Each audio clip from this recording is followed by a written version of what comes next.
procedural bylaw, we can't extend more than 30 minutes. So I'm going to call the special council meeting for budget purposes for the Township of Langley to order.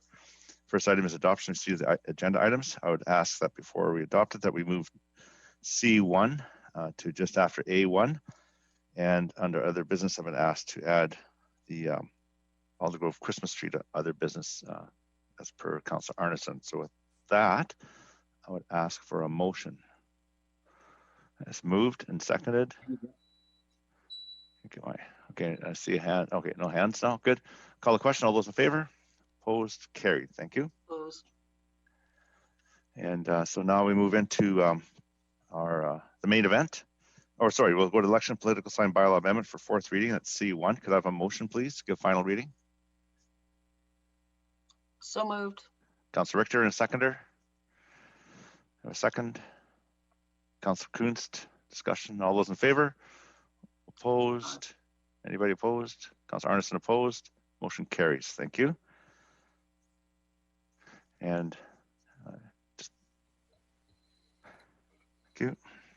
And just want to make sure everyone is here before we move into the budget. I've got 1, 2, 3, 4, 5. Councillor Davis and Councillor Woodward. Are you here? Where did you put the other business? I thought you were going to do that after this. Was that? Other business will be after we did the bylaw first, and then we're going to go to the draft budget presentation, then other business will come at the end. All right, thank you. Great. Okay, so we'll move into the draft budget presentation, and this will be the beginning of several budget meetings. Today, as I read through the report, we're not looking for any decisions by council today, but certainly to begin the process with an overview and to dive into the capital. So I'm going to turn it over to Mr. Backen, who will then introduce Ms. Ruff. Mr. Backen. Thank you, Your Worship. Just to clarify one element, there is merely one decision we're seeking today, and that is confirmation we can reconvene on December the 14th at some point during that day and continue with the budget process. That's important to us because, as you correctly outlined, this is really just the start of the process, and the focus today will be largely on some of the capital items, but then we'll proceed on the 14th, discuss some more of the operational items, and that's going to be critically important. Today, we start with a model that we hope to use throughout, and in large part through some of the work of Sandra and Sam and Carm. We're trying to keep the end in mind and have moved to the front of the introduction, kind of what the picture looks like. And I want to be very, very careful to suggest that, to make it clear that we're not suggesting we have any firm numbers at this point. We have orders of magnitude, and it's going to be something we have to work on collectively to make sure we hit the priorities right. Part of the challenge we have right now is many of the elements are moving targets. For example, our previous discussion today gave us some guidance as to consideration of timing as such things as changes to the water utility. We'll see that throughout, where sometimes we've caught up and sometimes we haven't caught up as we have a continual moving target. And that's gone fairly well, however, because we have the ability of the skills and abilities of Sandra Ruff, who I think we've mentioned, but I'm not sure you've actually ever formally met her here as our Director of Finance since August. With this COVID environment, we fully expected there'd be an opportunity to spend some time with her and to do so, but because of COVID, everything has been done remotely. Now I'm going to ask Sandra, she's put her slide on, her screen on. You can there see her. She really does exist. She's not a figment of my imagination. And Sandra, you might as well take the mask off just for a moment so they can actually see that you are better looking than Councillor Davis. Oh, sorry, I can't say that, but he's not wearing his mask right now. So this is Sandra, and she will be helping us, leading us, guiding us, correcting the mistakes of the rest of SMT throughout this process, and will likely take over most of the presentation starting at about slide 14 or 15. But until then, it's kind of a joint effort as we move forward. Again, with the emphasis on trying to lay a groundwork, talk about some of the capital, talk about the priorities, tell you what we know, tell you what we don't know, and begin the process so we can hopefully at the end of this process, and as was mentioned earlier, in 2 or 3 months, come up with something. So as we advance then to slide 2, the finance cycle, I'm just going to make sure we catch up here and get the screen working, Wendy. We've got a strange screen for us here. Do you have to share something? Point of order, Mr. Yep. Chair, if I might. Do we have copies of the slides? I believe, sorry. Oh, I'll check with Ms. Bauer. The slides were actually sent out with the package. For those that received paper versions, they went out Friday afternoon. For those online, they were attached with the agenda. Okay, thank you very much. Oh, here we go. So we begin with our usual slide representing the finance cycle. It simply shows that we begin with the previous direction and decisions of councils that formed our 5-year financial plan. That impacts our annual property tax and utility billing. That then, of course, impacts our procurement and competitive bidding. That continues into our expenses, our expenditures of those funds, and then back to our reporting that then frames us for the next 5-year cycle. And again, our 5-year cycles are always rolling, so we do with the first year of every 5-year cycle perpetually. So we always start with that. Sandra, did you have any comments at this point as I start launching into this?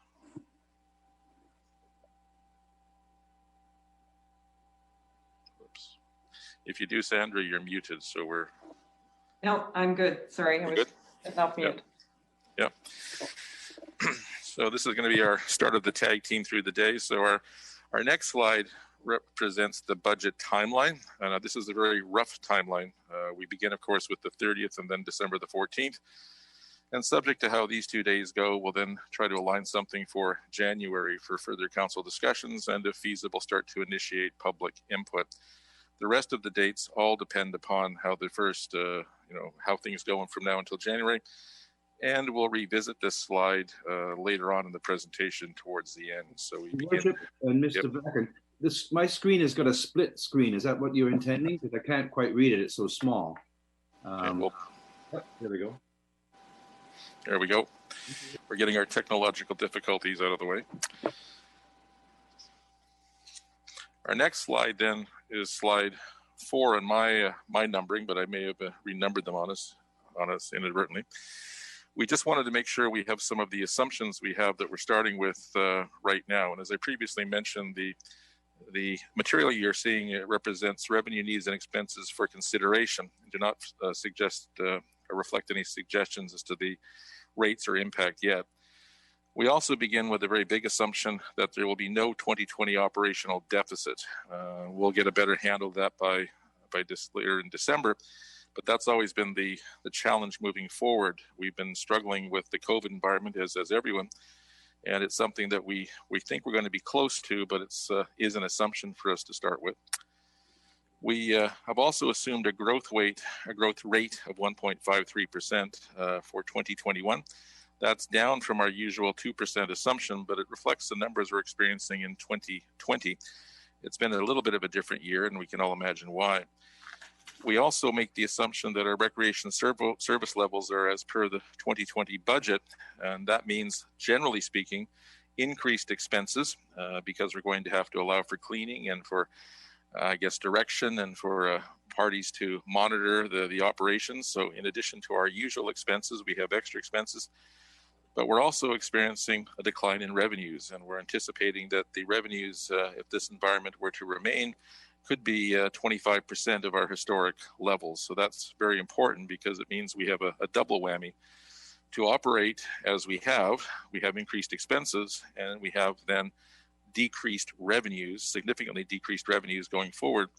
And that's something that most communities are looking at and trying to wrestle with. And the regional analysis seems to suggest about 25, certainly no more than 33%.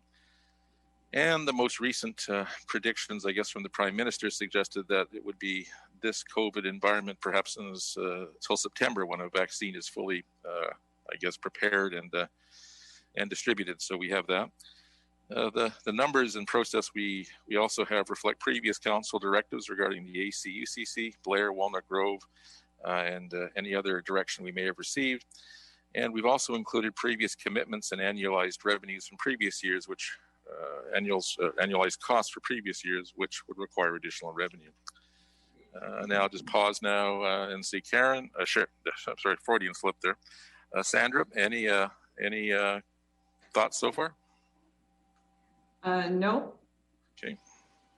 With these split screens and being in different rooms, we have to pause and check in from time to time. As we then move to the next slide, Mr. Backen, maybe as you stop there, I see a question from Councillor Richter. If Councillor Richter, if you wish to ask now, or wait till Mr. Backen's finished, but you go ahead. No, I just wanted a clarification. If we're assuming revenue from recreation is at 25%,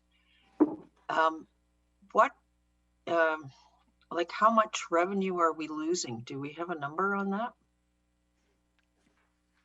Globally speaking, I think we can say their revenues would be in the $8 to $10 million range. So if we're looking at 25%, we'd be looking at a loss in revenue of between $6 to $8 million throughout a full year cycle. Okay, thank you very much. Thank you. And then I see Councillor Whitmarsh. Oh, let me just see if my oh yeah, there we go. Sorry. I guess my question was around on the same thing with the recreation centers. So when I look at slide 5, it talks about a reduction of revenue, which you say is somewhere in the neighborhood of $6 to $8 million. That works out to 2.68% on here. But the COVID increases, the extra cost to run the rec centers is also going up by almost the same amount of money here. And I'm wondering, it seems like that's a lot more than just extra cleaning to run our rec centers under COVID. So I just wanted to, I don't need all the details today because I know we're going to talk about it, but just to really understand that what we're suggesting is that there'll be a $6 to $8 million increase in cost along with a $6 to $8 million decrease in revenues, which is anywhere from $14 to $15 million adjustment simply because of recreation. So, Councillor, thank you for the clarification, because when I'm referring to those numbers, I'm combining them in terms of the lost revenue and increased expenses. So we could break those down because we can start with the premise that a 1% revenue change represents about a $1.3 million number.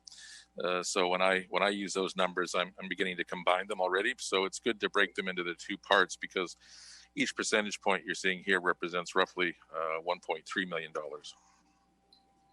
Okay, that's helpful. Thanks. And you're quite correct then in terms of some of the recreation center expenses. So what you've seen to date involves a series of reports from Recreation, Culture and Parks, Mr. Stair's work, in trying to determine what some of these costs are going to look like going forward. There was some peripheral analysis included in that as to what the revenue implications would be. And since some of those reports have come forward in September, October, and November, we've been able to communicate with other communities. And I would guess that the best way to phrase it would be that there's this assumption that revenues would be 25 to 33% of what they were traditionally now. Even that causes us some caution because if one simply says, there'll be fully returned to normalized operations by September of 2021, that might be 3/4 of the year, but do you start to flick a switch and go right to full operation? Likewise, there is the potential that perhaps there's some improvements, maybe a vaccine comes earlier, and that could also impact your operations by an earlier start. So it's very much trying to estimate or even guesstimate timing on these things, which is incredibly difficult. And I think you're seeing many communities in the region struggle with that challenge.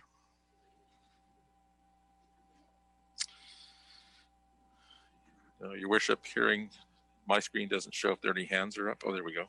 So we're good. So as we then go to slide 5, as we foreshadow then, we begin with a need for additional revenue in our model of 9.94%. Probably pretty reasonable to ask where that's coming from. Well, what we've allowed for is what our departure from the 2020 budget was. And we've seen that in some reports of the around 7.94%.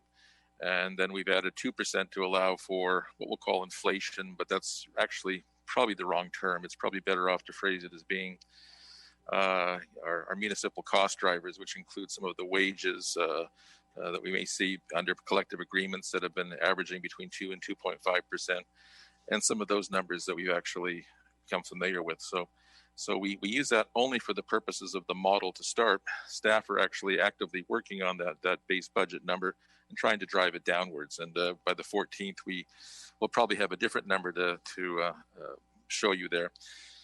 Being cautious, however, because the number we have is very variable, and it's not going to have a major change. We're looking at a quarter point here, a half point there, trying to refine it and move it down so we can begin to refine some of these costs and not have to rely on revenue enhancement from other sources.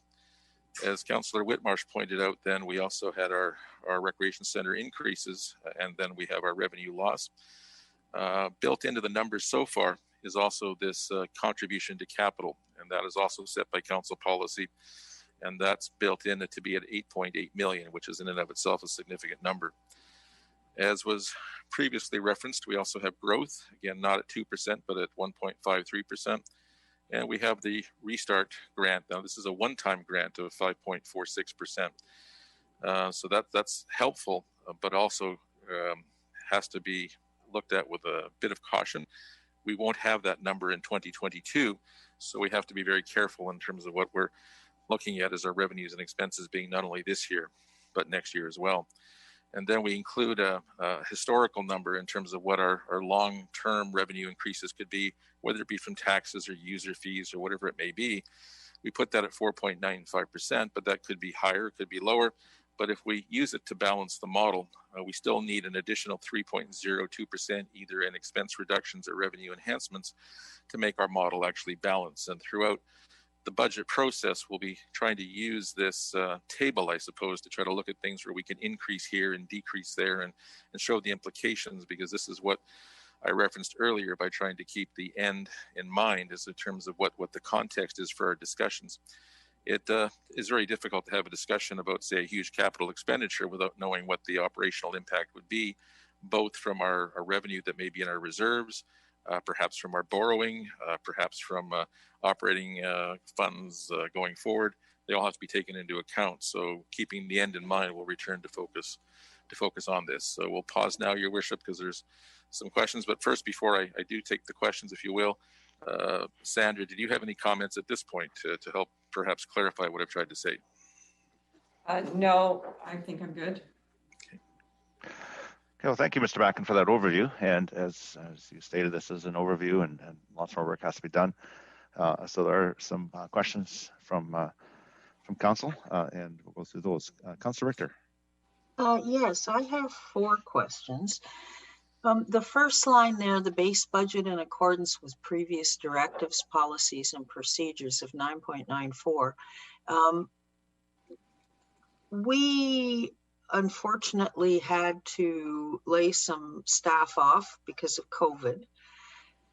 When those staff return to work, are they automatically going to get increases, the annualized increases, or because of lost time, will they have to wait to get those increases? That's my first question, so I'll wait for an answer for that. Your Worship, in all cases, the impact on the per hourly rates are going to depend upon what the collective agreements indicate. So depending upon what the contracts call for, whether it be QP or IAFF, they will be kicked into those categories or ranges just simply by the turn of the calendar. So when they return, they'll be returning to whatever rates are negotiated pursuant to the collective agreements. And in most cases, no, I think in all cases, they'll be then getting effectively an increase depending upon what that calls for. So our savings are not in the rates, but it's going to be in the, I guess, the total number of employees we have at any given time. Okay. My second question is with regards to the capital contribution of 8.8 million.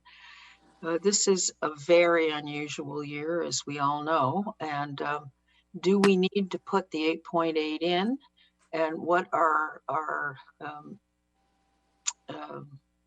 other municipalities doing in the Lower Mainland? Are they going ahead with their usual capital contribution, or are they pulling back on that because of the need to get operations up and running?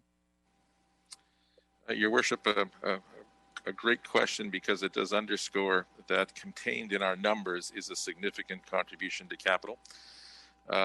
This number represents what we've set out in our previous plans to include, and it does include a base from 2020 plus a small increment, I think, for some of the areas as per policy, such as paving and things that generally are not all that exciting.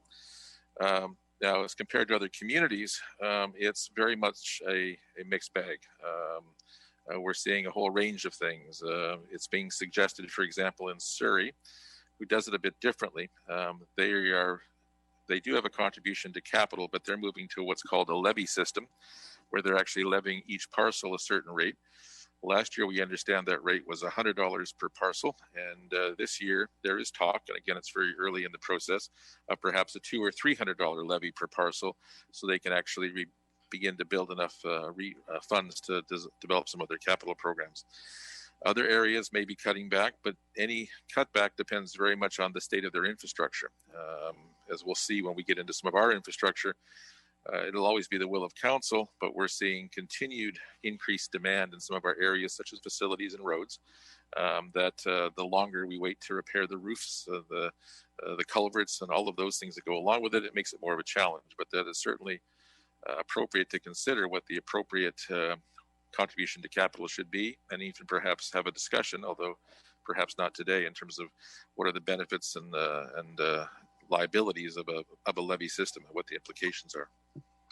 Okay, my third question, in terms of the taxes that we anticipate collecting in July of 2021, we were, I think, extremely fortunate in 2020 to collect the very high proportion of property taxes that we collected. Is that high proportion going to continue into 2021, or are we going to see more people in distressed situations that won't be able to pay? Thank you, Your Worship. It's a bit of a challenge to predict. The good news is that because of our demographics, we're generally seeing strong payment on the residential side. Not to say that it couldn't actually vary, but we're seeing strong payment, and we expect that general theme would likely continue depending upon what happens with the economy. Likewise, on the commercial side, commercial, industrial, institutional, all those other categories other than residential, we're seeing more challenges develop, and it's very much difficult to get a sense in terms of what that's going to look like. Generally speaking, I think we would anticipate that maybe reducing a little bit, but because our overall percentage of revenue is relatively light on the commercial, industrial, institutional side, we don't think it would be all that material on our cash flow going forward. That being said, however, though, we're very mindful that we must maintain our cash flow to be certain that we're on the right side of the ledger. Okay, and my final question is with regards to the other organizations that we must remit taxes for example, Metro and the school board. I know in the school board's case, we got a bit of a break where we were able to defer until November the monies that we needed to forward. Not the case in Metro. We had to pay them right up front. And Metro is planning a 3.2% increase. So we're going to have to pay that right up front in 2021.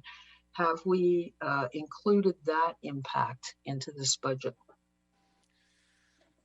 So Your Worship, the impact is included in terms of the general context that they are recognized as likely to be occurring.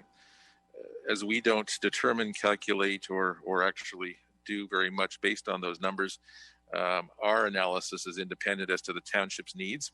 That's not to say we're not sensitive to what other communities are doing. such as Metro and what they may look like, but we maintain distinct differences between what we'll call the silos of the school district and ourselves and Metro. We certainly understand the implications on the taxpayer, but we're trying to actually look at this in terms of what our needs are in terms of what's going forward, and trying to respect, I suppose, what it is that they're doing, but not to determine our course of action based upon what they're doing. Okay, thank you. Thank you. Councillor Ferguson.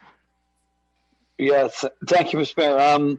Okay, I just wanted to ask the 9.94%, and that's based on previous years, previous cost drivers, and also push forwards from past budgets. Is that correct? It's based essentially on the model that was created following the 2020 budget. So as you may recall, in 2020, Yep. we had a number of additional obligations and expenses that were forthcoming. Now that included such things as, say, we hired or we allowed for the hiring of 10 additional police officers. We had to annualize those because we only had them for 3 months of the year. So we've had to pay for the full year. We had some long-term debt we acquired with the need to incorporate those payments. And we had our usual adjustments for things like labor contracts and other expenses that went through there, and as well as contracts for services what we've had. So those combined leave us with a starting point of the 7.94, to which then we've simply added 2% at this point to reflect what effectively is what we think our cost drivers will be, taking into account that many of the contracts in the region that we're seeing for labor are seeing increases of 2 to 2.5%. So when we flow that through our model and say, well, what is that? How does that impact us? Given that about 75% of our expenses are for salaries, it doesn't take long to get to that number, but it gives you a point of reference as to our model in terms of what we're looking to do for either revenue increases or expense decreases, and that's our starting point. And also, we're continuing with our current contribution to capital. The restart grant, that's a provincial grant. It was a 7.6 million or something. Yeah, that's correct, and that's one time. So if this was next year, if this was 2022, you can see how the numbers would fluctuate if that line was removed. Yeah. Now, again, it was already being asked between recreation, both increases and reduction. Is there any way that by the time we get closer to the make a decision on the budget for 2021, that those numbers might even change, perhaps for a better numbers or a better hit for TOL, in the fact that, we haven't had a chance to open up, and there has been a phase 2, maybe even phase 3 prior to a vaccine or something like that. That's a question. Would there be an opportunity, or you just don't know? There's always an opportunity, but ultimately we don't know. If we could predict with some certainty that we would be returning to a normalized environment in 6 months as opposed to 9 months, that would have a significant impact. 3 months is the same.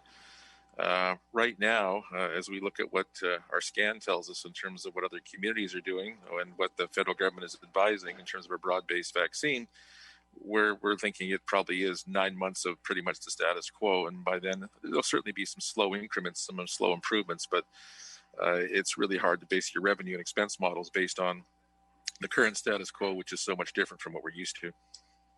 Okay, and one last silly question. What do you mean by a long-term financial plan anticipated adjustment? Yep, so is it more to come?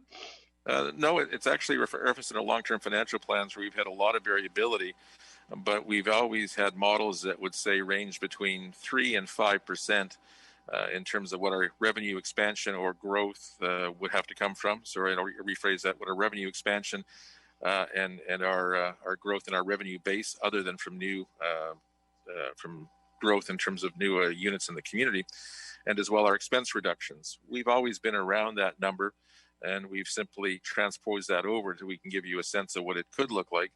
And again, that's it's not specific to the tax rate or revenues. it's a challenging year to talk about non-tax revenues because it'd be very easy to say, well, let's double or triple our rec center fees. This is an example, but even in and of itself, that doesn't generate a lot of revenue until they're fully operational and open again. So it's a number we've pulled from our long-term financial plans, but it's certainly highly variable, as most of these numbers will be as we go forward. And my last point, I think that you and your staff should flag what Surrey's doing with the what they call it, a door-to-door tax or something they're going to be adding. We should be watching that. Thank you. And just to comment on that, Your Worship, again, I alluded to it, and I since I've had the conversation with Councillor Ferguson, Surrey, I think, is announcing a 3% tax increase, but then they're looking at an additional $300 levy per parcel. And that's an infrastructure levy, so they can begin to build up their reserves to start more capital projects. When one actually plugs that $300 levy in to their tax rates, that leads you to an overall revenue tax rate potentially increase of 7-8% or something in that range. So I say that, though, very cautiously, because they're also very early in their modeling, and they often start with these numbers and come back to a different place after they've had some time to reflect. Good, thank you, Councillor Whitmarsh. Thank you, Your Worship. I had two questions, and one sort of just been asked, but I'm still confused what that is exactly. And that is the long-term financial plan anticipated adjustment is showing basically a decrease by 5%. And so I'm not really fully understanding what that is. And the restart grant, I'm not sure I really fully understand if that's, is that like a provincial government program or federal government to municipalities, or what is this restart grant that would help us by another, well, almost $7 million? Right.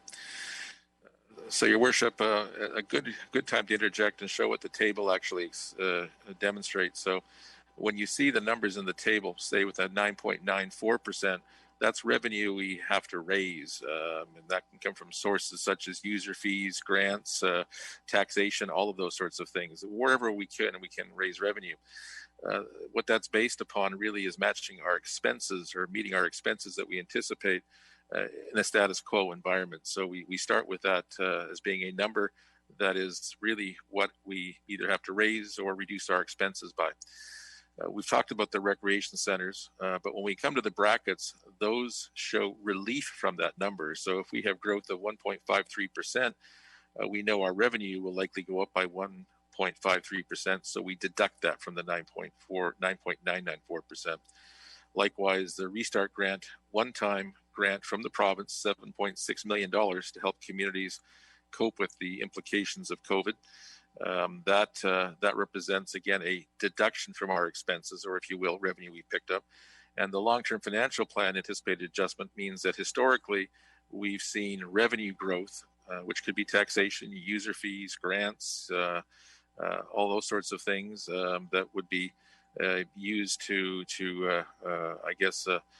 be built into our long-term financial plan to see how much our revenue and our expenses would be rising by. Is that a set number? No, far from it. It's simply a number we plucked from history that shows a starting point.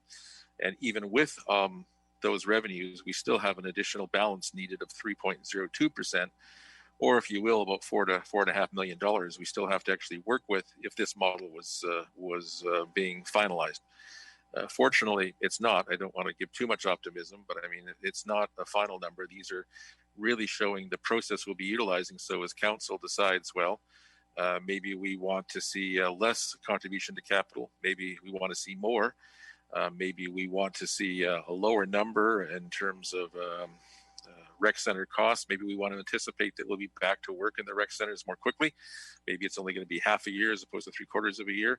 Again, all assumptions that go into the model that will help us begin to determine how this is going to end up at the end of the process to determine what our impact will be on our tax rates, our user fees, and the rest.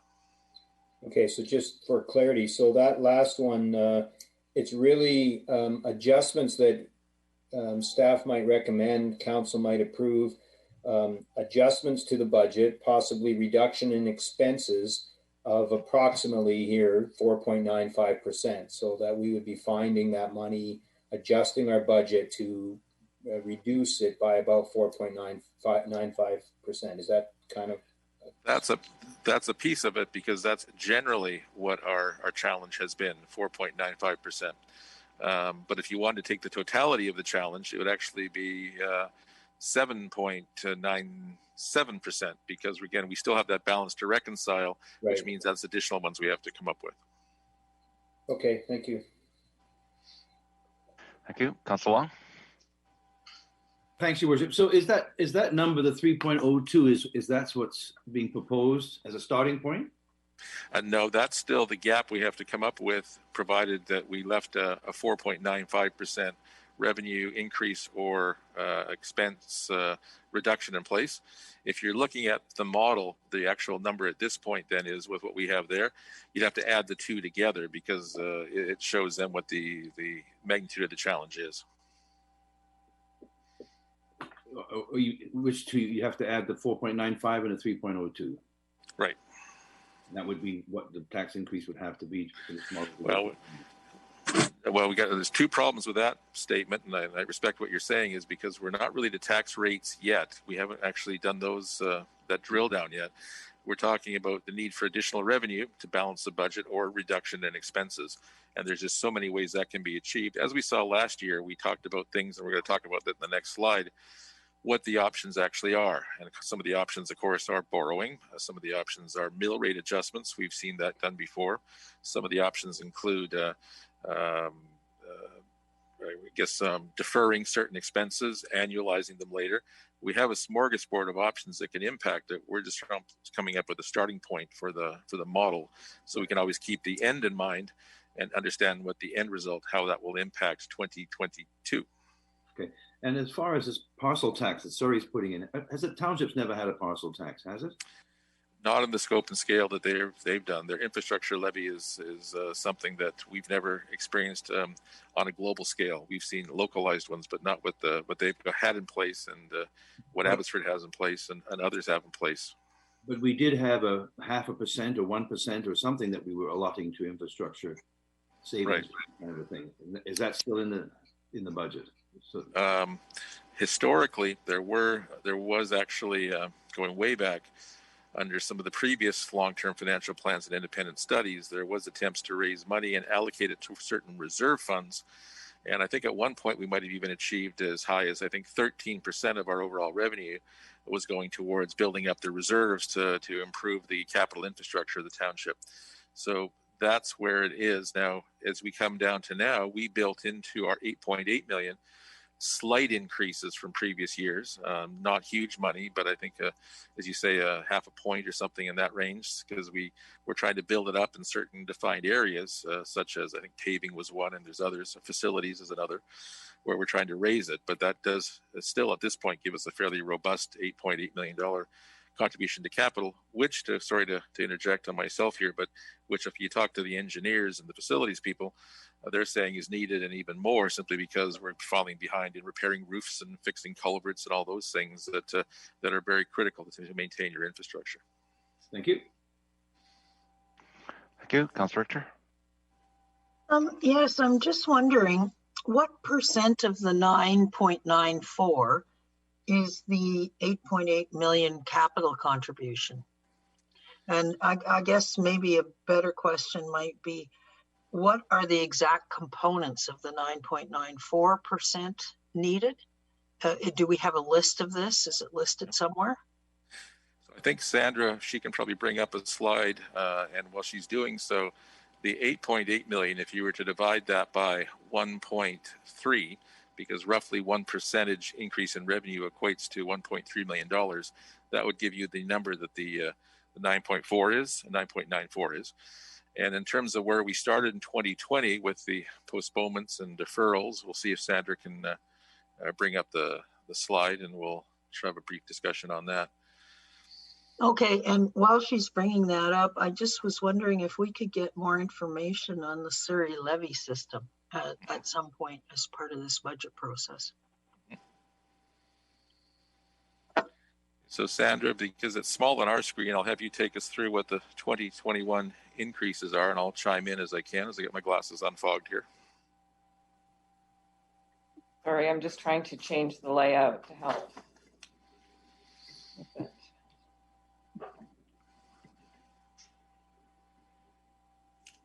So while Sandra's while Sandra's getting ready for that, Mr. Backen, at this point, will the presentation be going over to Ms. Ruff? Or do you still? Okay, I'll let you carry on then. Okay, thanks. You're not finished with me yet, Your Worship. I know you've tried several times, but we're trying. All right, we'll let the professional take over, Ms. Ruff.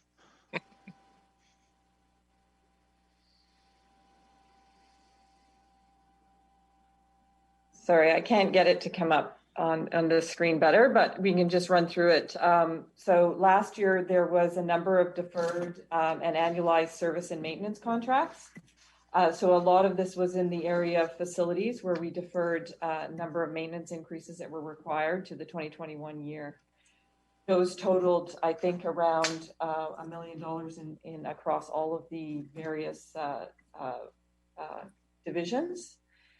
So those are now being included. As well, there were a number of requests that in CTCs that were deferred. And in this case, we have returned. Our assumption is our CTC level will be at 8.8 million, which is actually a slight decrease from the previous years. But it is similar to the prior year. We had used some reserves and surpluses last year that are not available to us this year. And we've annualized RCMP and other staff salaries that were put in towards the end of last year or partway through last year. So now we're picking up a full year of those. And we added some debt borrowing last year that we're also accounting for, as well as Mr. Backen mentioned the general increases for staffing costs through collective agreements. Okay, so if I look at this list of items here, can we get a breakout of what the exact costs of each of those are and the percent that they're contributing to the 9.94? We could provide that. It might be beneficial if we did that as part of the operating budget when we bring it forward. If that's helpful. Yeah, it would be helpful. I'm just trying to understand where 9.94 came from. Yeah. And Your Worship, I can chime in. So we'll try to actually circulate some of the 2021 increases and as well the levy system that we've seen previously. This is where we left after the 2020 budget, so that's before Sandra's time. So we'll try to circulate some of that, and I take her point as well that this is still just keeping the end in mind. We're trying to set the scene for which we can then begin to consider the capital budget in terms of what's there, and it's very appropriate because if we, of course, decrease the contribution to capital, in your package, you'll see a number of lines that show funded and unfunded. We'll simply be moving up the list to reduce the number of items that are actually funded. So it's a very apropos to be talking about that. So Your Worship, we'll continue unless there's other questions, because Sandra will be picking up the presentation after some of the items referred to Council, which I think is slide 14 or so. So we'll continue on to that. So with that model behind the scenes, then, what are our options then to try to cope with some of these challenges?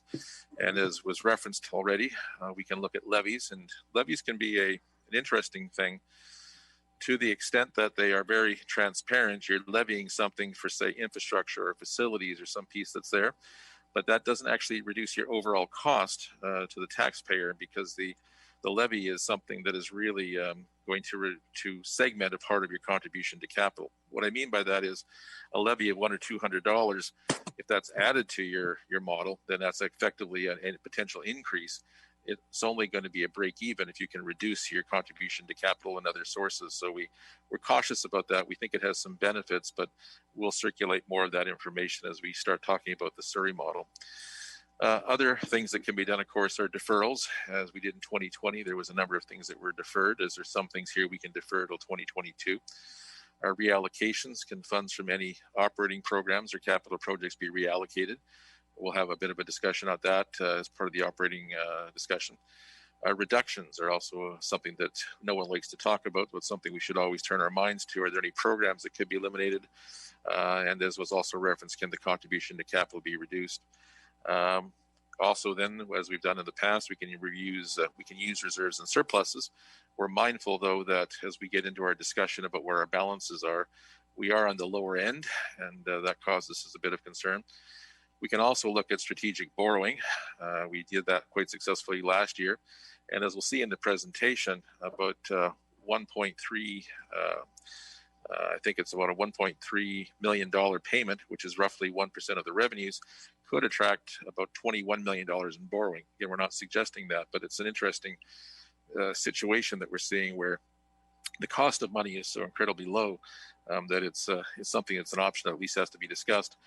And then the other option, of course, is differential mill rate adjustments. We started that discussion last year where we started to consider, say, different mill rates for in commercial, institutional, industrial, those, say, differing from our traditional approach, which while there was different mill rates for residential and these other categories, we entertained at least increasing the mill rates for those business categories, although again, is this the year to do so?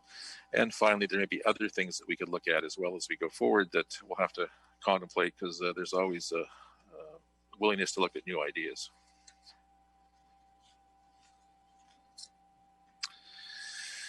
So with that, Your Worship, we'll start off into some of the items referred to the budget process. So these are simply a kind of an update on items where they now stand. And again, this can change fairly quickly. But as we begin to our first item, which was what were some of the things that were referred on our slide 8, we see that we had some funding for transportation. We had some funding for roads specifically. And what we're seeing is that the urban arterial road construction from 212th Street from 76 to 83rd is funded. The road widening from 200th Street from 7600 block to LEC being deferred to 2022. And arterial widening 200th Street from 66 to 68 also being deferred to 2022. These were things that were previously referred as part of our last year's draft financial plan. So we can see where those are at. Also, a topic of interest for council is the Fort Langley Outdoor Pool and Assessment Update. Again, this is included in the budget as a $50,000 carry forward, and it has a bit of the history on that, but there's nothing further planned for it at this time. So it's something the council will want to deliberate upon as we move forward. We then have the tree protection bylaw, the 1-year review. The 2 service enhancements for the arborist and the support clerk have been included in the 2021 discretionary operating budget in the amount of $175,000. So those are there, already contained, and we'll see that more so because it's again the operating budget as we go forward. We then come up with the traffic signal at 203rd and 62nd Avenue. It's a carry forward of 512, of which 75 is funded from the city of Langley, and that's an important perspective, because why that project has not advanced very quickly is because of the cost sharing arrangement we traditionally have had with the city. So again, this is at 203rd and 62nd. Just if we turned south from the civic facility, that intersection has a stop sign. It's fairly busy, as 62nd Avenue is a bit of a diversion from 64th Avenue from the bypass, but it's getting to the point where it'd be helpful to improve that, and we'd have to get our friends in the city to agree with that. And so far, that hasn't been their priority. They've had other locations within the city that they prioritize more highly. The next one refers to the Fort Langley truck route. And I would say that here we can include the detailed sheet going forward, and it shows the amount. And as you may recall, there's a couple of components to this. There is the potential to use the DCC program to fund this. But there's also the need for some capital funding that right now is not included in our funding envelope, and we will see that as we get to some of the transportation projects, but it's certainly there for council's consideration and deliberation. And another significant one is our attempt to upgrade and update our fire capital. As we go to the next slide, which is slide 13, we begin to see that the fire halls, we've got a a 5-year capital improvement plan, and at this point, we have not included anything significant towards replacing or upgrading some of these from a previous report.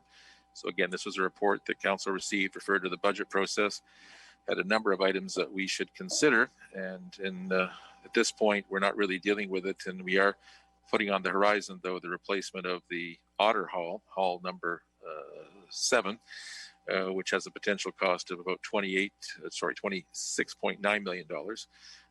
Right now, it's not funded, but again, that's a number of years out. We're hopeful that our CACs, community amenity contributions, may raise in future, or may draw enough funds in future that will allow us to actually start to consider some of those. And from those, we have our list of things that were referred to the actual budget process. So they're still out there. They're still there to be considered. But the snapshot we provided simply shows the status of where they're at. Some are coming forward in the operational categories. Some are coming forward in the capital categories. And most are not making it to that level. So it's things that we have to be aware of because of the overall budget that we're thinking of. Okay, I think at this time we'll take questions regarding this last section. So, Councillor Whitmarsh. Yes, thank you. I had a couple questions. Three questions. One on each of three different slides. One was back to slide on page 8. Just a question around the urban arterial road construction. It says it's funded. Is that fully funded through DCCs?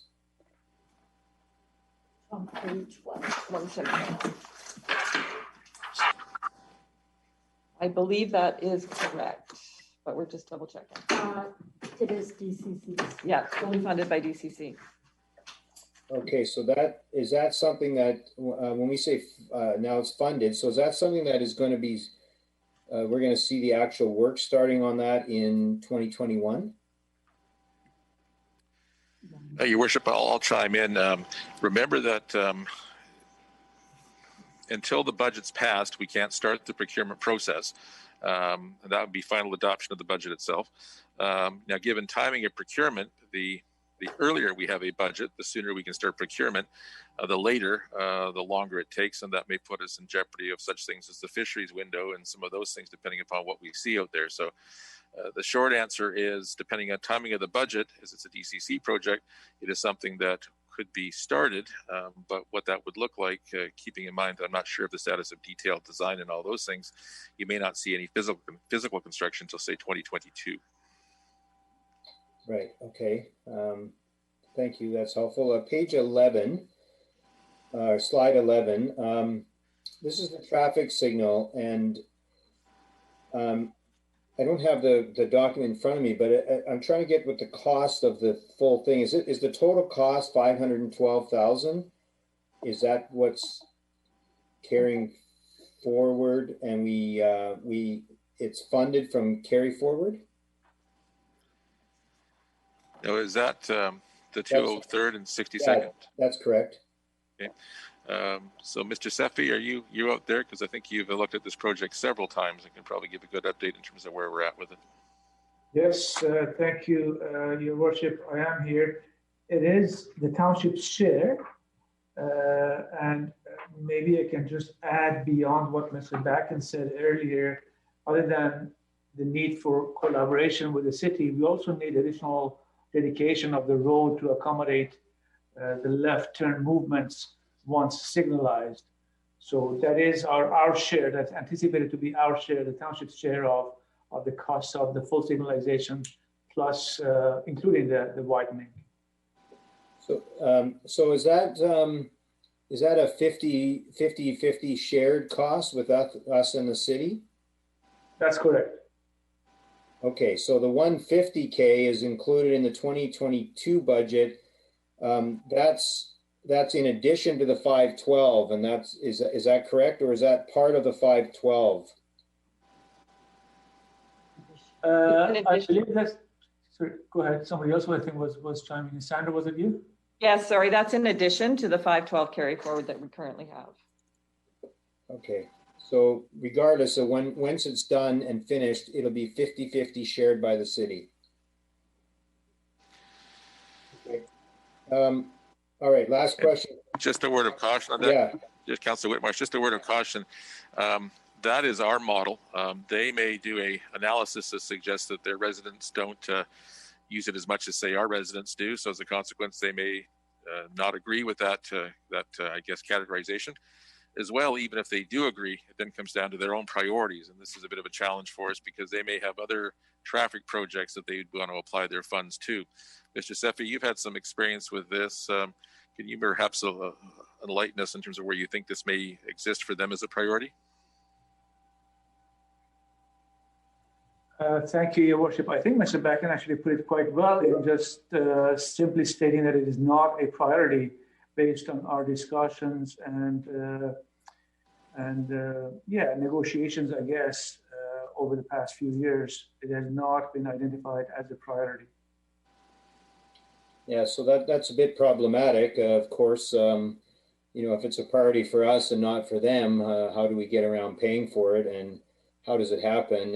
It seems like it could be pretty easy just to continue to say that these aren't priorities for them, and then we're kind of stuck. So that's much more of a comment than asking a question, but I just think it's very difficult for us. All right, last one for me is on page 13, and I just wanted to get clarification on this. Is on the fire hall and training ground. There's a number of items that are identified here, but on here, there isn't individual cost to each of these items. I'm assuming that the 26.9 million is the cost to do all of those items on the page. And we could choose to do some and parts of it and all of it, or whatever we decide, but it's 26.9 to do all of it. Is that correct? I think the 26.9 is for the replacement of Hall 7, and I think the rest of the items on the list could be broken down or broken out because they're not anticipated to be funding, I would say, prior to 23-24. We haven't provided them, but Chief Gamble, are you out there? I can't tell if you're on the screen or not. Yeah, thanks for the question. It actually is for Hall 7 and the new fire hall that's talked about at 232nd and 72nd. So it's a combined, it's just under 15 million for the Hall 7 replacement and just slightly over 12 million for the new fire hall. So it's the two. It doesn't include any of the other items on the page. Okay, yeah, I guess it would be helpful to have some idea of what the other ones cost. And assuming that this is a 5-year plan, is the intention, at least by calling it a 5-year plan, is that by 2026 that these things would be completed? Is that sort of the idea of the 5-year plan on this?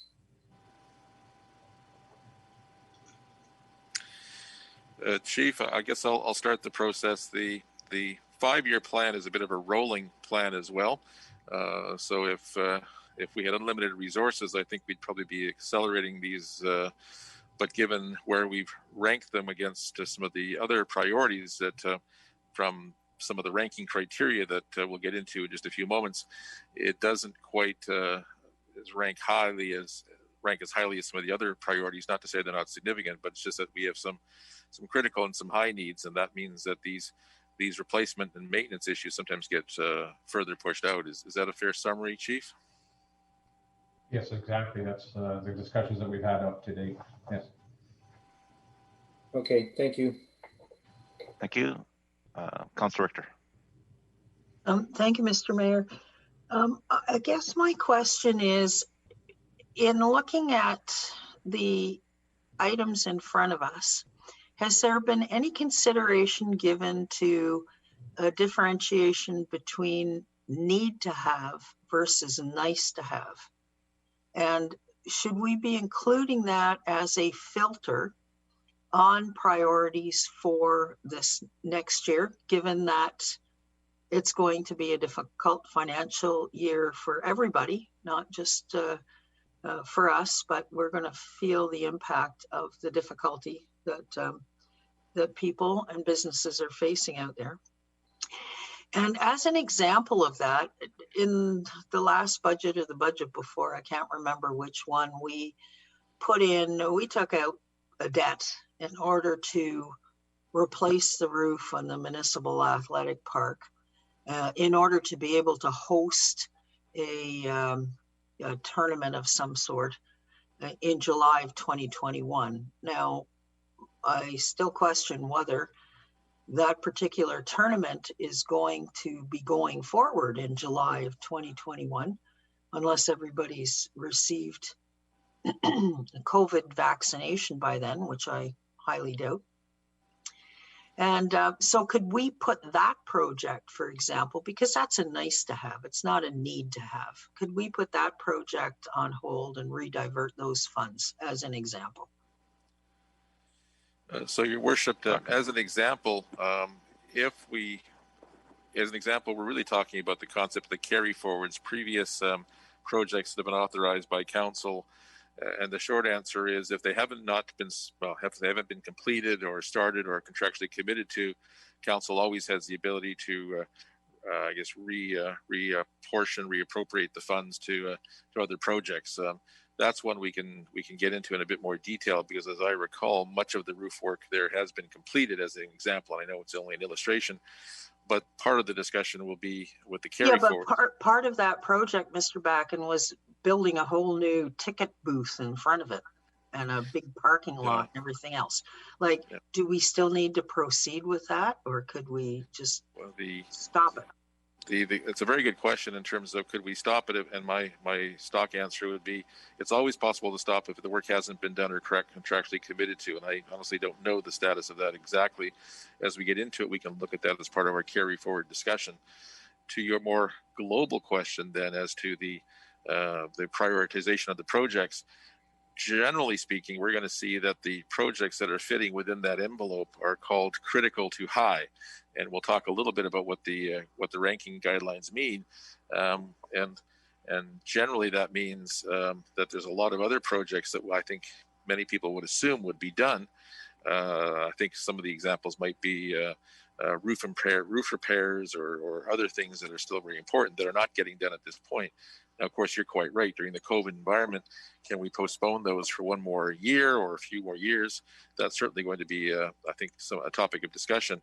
But I think it'll become clear that in terms of the organization our size, when we start looking at our capital ranking and the critical and high and what's not included in the medium to low, it does give us some flexibility, but perhaps not to the extent that you're looking for.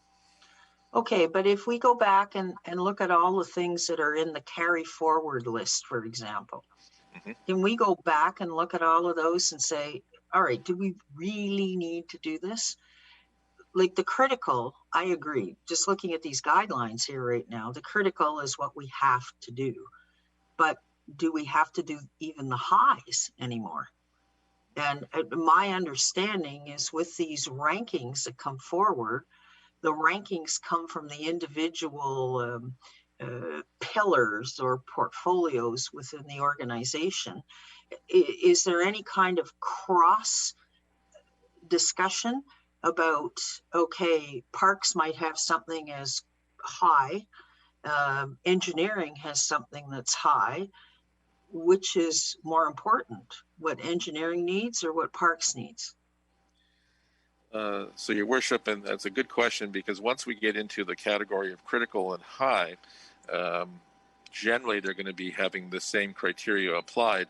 It almost does become a policy discussion then in terms of, well, what's more important in those examples, the parks need or the engineering need, given the project that we're talking about.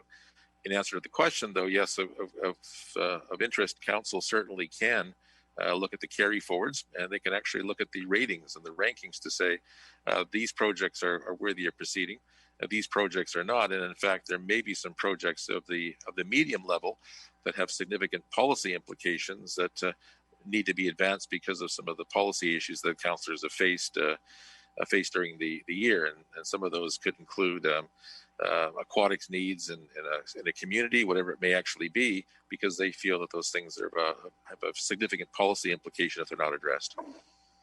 Okay, but it still comes back in my mind that we need a new lens, a new filter with this budget. And I think that filter should be nice to have versus need to have. I think we really have to focus in on the need to have in this particular go around. Thank you. Your Worship, I think that's a very valid point, and part of the areas that staff will struggle with is infrastructure maintenance. And that certainly is a nice versus a need to have, but are there other things that we've just touched upon, such as programs or other initiatives that we have out there that we have to offset these against? Because sometimes we may be sacrificing our infrastructure at the expense of programs or projects that maybe aren't as high as they once were. But I think those are certainly challenges that we have to address through the process. Yeah, well, and I think we need to look at our infrastructure too and say, what infrastructure is need to have versus nice to have? Oh, agreed. Thank you. Councillor Ferguson.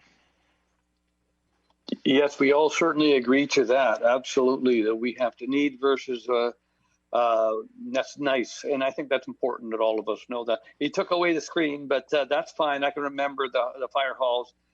Fire Hall 5, that's Brookswood, but I didn't know what we were going to do as far as upgrades for seismic or earthquake or otherwise versus building a new one. Was that discussed at all, or whereabouts we at with that? Your Worship, in terms of the I guess technical needs of some of these, in terms of earthquake proof or seismic infrastructure, they tend to be evaluated in the context of the categories we're going to get into, such as being critical or high or medium. Brookswood as a whole itself is interesting because, of course, it was built in the mid-'80s and was built to the then standards in anticipation of Brookswood being a growth community. So it has a good sizing to it, but it is some 40 years old now almost. And the question is, going forward then, is that even in the right location? At this point, because of those uncertainties, it's not ranking as something that's going to be addressed this year or in the immediate future, instead focusing on some of the things the Chief has suggested, such as the potential replacement of Hall 7 and the potential 232nd Street location or something along the freeway to try to relieve some of the halls that are trying to cope with some of the freeway calls and as well cover their areas. How did you know that was my next question? I heard the Chief say, yeah, they're going to put it on the freeway there. And Hall 7, that's Otter. And from what I understand, I thought we were either going to sell that property or use it for a training, or else we were going to go to the old landfill site or the other area across the street, which is the transfer station, and use some of that. It's a very big site, some of that area for training ground as well. And perhaps other areas in the township as well. We've got some parcels out there. I'm just not sure they were balancing what the best spot for a training ground would be. Your Worship, I know the Chief is keen to talk about this, and I'll just introduce him on the topic. The Chief's actually considered the benefits of a centralized training versus decentralized training because of our zones. It's very challenging to have one training center and have everyone attend, because it means then that some of the zones are not adequately represented. You certainly can, but you have to fill in with other halls or fill in with the paid call service.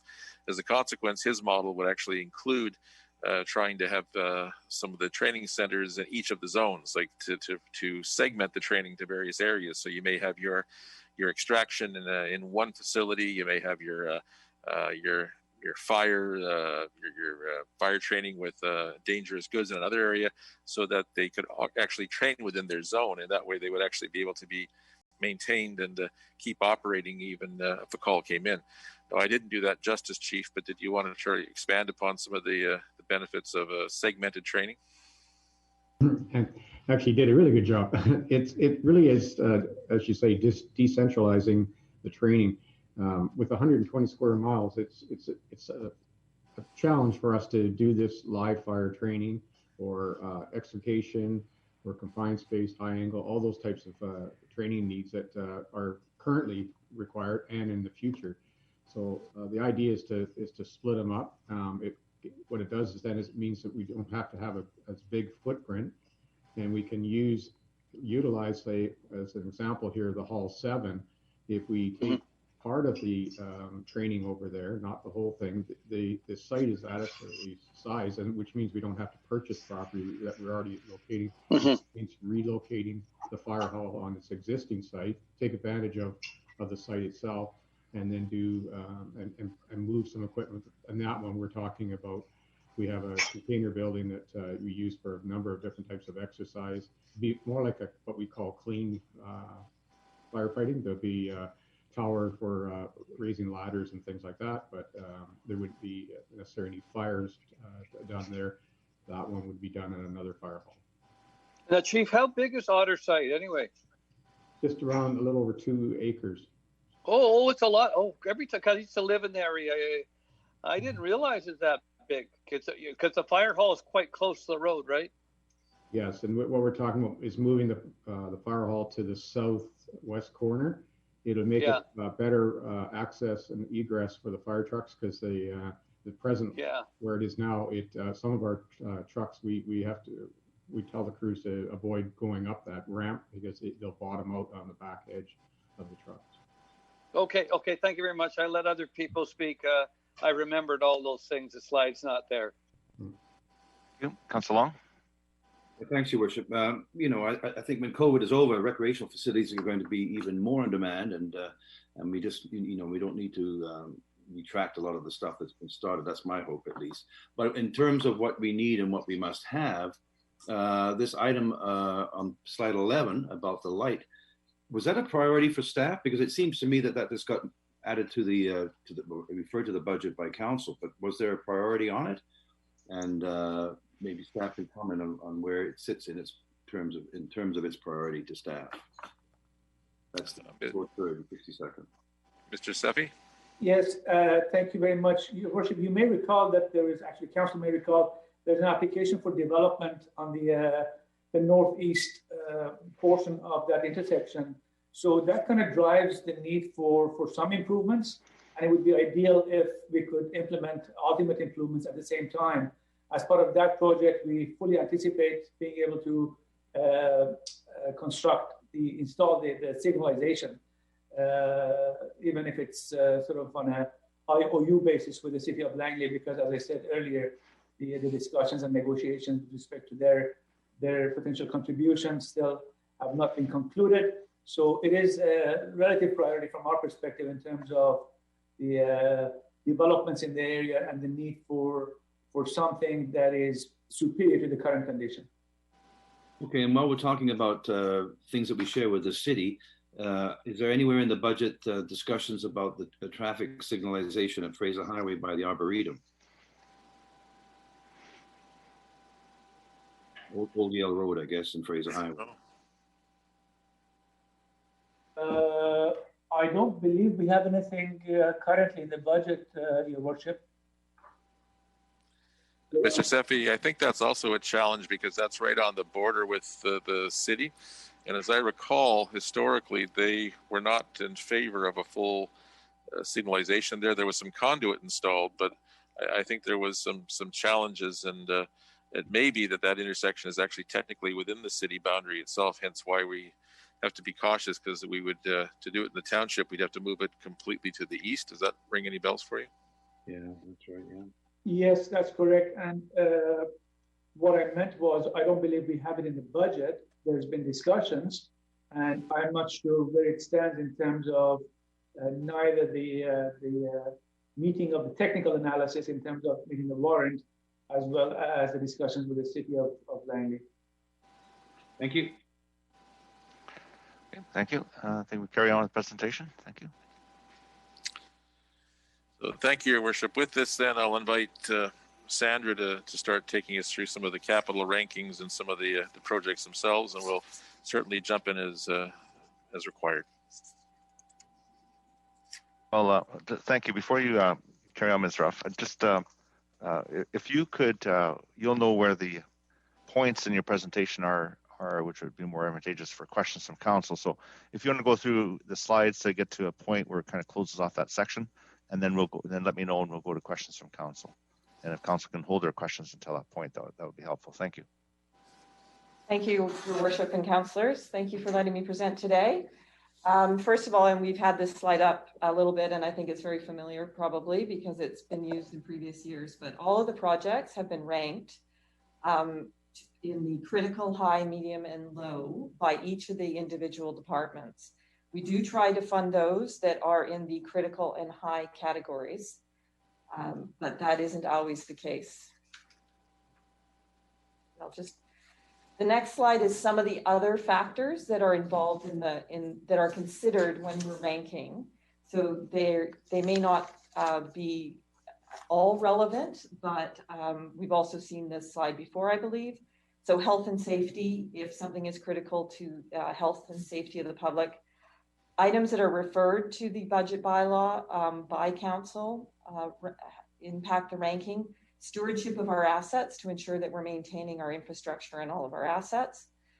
Grant funding, quite often grant funding requires matching funding by the municipality, so those are often considered. And then there's other items. When there's other sources of revenue such as DCCs, non-refundable deposits, or other grant sources, those would also be considered. If there's any questions. No, don't say anything. Carry on. Thank you. So this is a snapshot of the budget bylaw at this point. It compares this year to the prior year. We have carry forwards of 159.4 million versus 138.1. This is an increase from the prior year. We have new requests that are within our funding envelope of 70.3. This is compared to the 146.5 last year, which did contain the $67.67 million of the land acquisitions. So with that netted out, it would have been 78.83 versus the 70.3 this year. Also to note is that does assume that we have a contribution to capital of 8.8 million funded by our operating budget.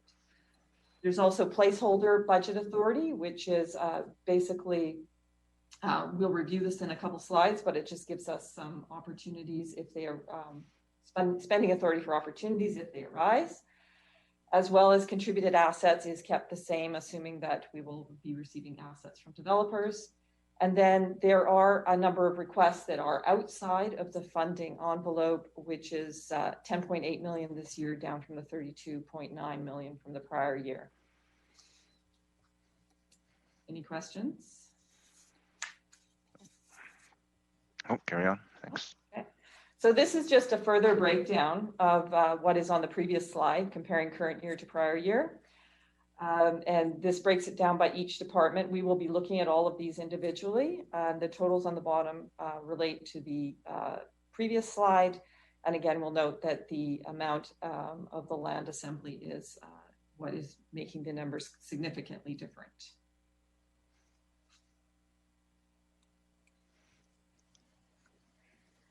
So we'll just go over the placeholder budget authority because that will be showing up in a number of the slides. We do put a number of placeholders in. They provide budget authority to spend funds if the opportunity does arise. So there's parkland acquisition placeholders, which require DCC and neighborhood parkland funding in order to spend on in that category. There is land capital reserve. That would require that the land capital has available funds, in which case we are in a deficit in this area. So that one is not technically available for us at this point. So we have put in a land capital provision to replace this, and it is always subject to financing in this case from the MFA. Then we also put in unidentified external funded projects where the township may receive funding that was not anticipated during the budget process, and it just allows us to receive the funding and expend the funds. This is, for instance, in transportation, we have a line for ICBC funding received. And as well, we have contributed assets. So these are assets that are brought in from developers. They don't require an expenditure, but we need the authority to bring them in. Any questions on that? No, carry on. Thank you. Okay, so this is our assumption that we have $8.8 million of a contribution to capital coming from our operating budget. This is the same amount as in the prior year. We assumed no increase or decrease at this point in time. And as well, the water, sanitary, sewer, and solid waste are also contributing at the same level as in the prior years. And we show the breakout of how that is used or how it's allocated to the various departments, the largest portion of which goes to transportation, closely followed by parks. So this is already in the base budget, so this would not result in an increase of the base taxes, but if it's reduced, it could result in a decrease. Question from Councillor Richter. Councillor Richter? Yes, thank you, Mr. Mayor. I was just wondering about the information technology and other of 748. Is that over and above the allocation we made last week to improve the technology in the council chambers so that we could have hybrid meetings going forward? That would be part of that allocation. It would be included in that envelope. Okay, so what else is included in that? It's on the IT slide. I won't be able to find the slide. So there are a number of items, IT infrastructure, IT equipment replacements, the e-government framework, and then miscellaneous requests. Okay, thank you. Thank you. Yeah, no more questions. Yeah, thank you. We'll move on. So as Mr. Backen talked about earlier, we do have reserves and surpluses that we can use to fund some projects in certain cases. So this is a high level estimate of where our reserves and surpluses are anticipated to be. Water and sewer are restricted to those utilities as their user pay, but there's a little more flexibility with the universal services. The top one is our operating surplus. We are not projecting a deficit or a surplus at this point for this year, as it's a difficult year to predict where we're going to end at the end of the year. The next one is the capital surplus, which is surpluses from projects which are completed. And then we have a number of non-statutory reserves, which are detailed in the next slide. And then we have the capital works, which are created when there's surpluses from the operating or the capital that are greater than our policy. As you will see, the land capital is in a negative balance, again this year, as it has been for a number of years. So we are not currently trying to use that one. Parkland reserve is related to parkland contributed from developers, so it has to be used for that purpose. And then we have a small fire reserve and the debt reserve. Any questions on that one? These reserves are all, you've got non-statutory reserves, but are they all non-statutory reserves, or is some of them like I think sewer and water included? Sewer and water are statutory, and a number of the other ones are statutory as well. The non-statutory ones are on the next page. Okay, thanks. Thank you.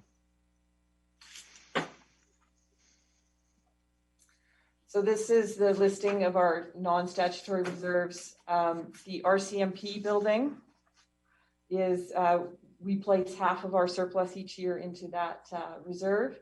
We have greenway amenity reserves, which are restricted for those purposes, landfill, public works equipment replacement reserves, and then a number of other greenway reserves, and the community amenity contribution reserve, as well as there's a number of a long list of small reserves that make up the 7.4 million. To total the 35.2 on the first slide.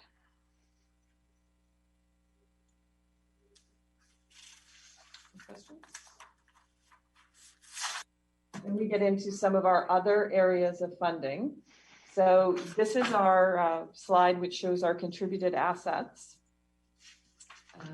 So this shows the 2019 final numbers. So these are assets turned over to the township, which we are now responsible for taking care of. So last year there was quite a large amount, but it's down slightly from the 2019 year.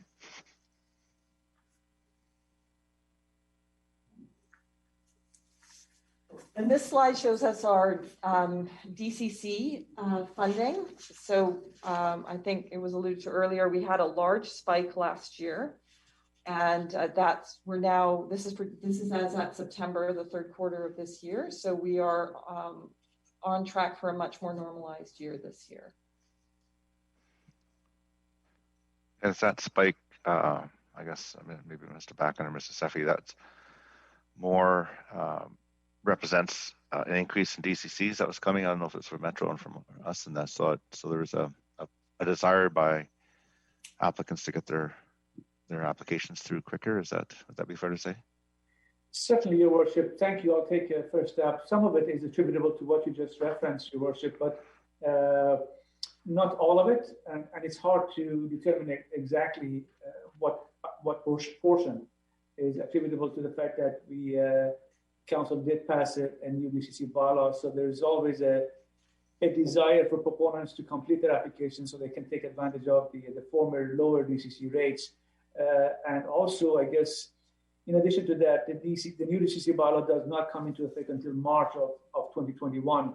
So we will see some I guess, further activity in the early part of 2021 prior to the deadline of the new DCC coming into effect. Thank you. Okay. Ms. Ruff, I think you can carry on. Thank you.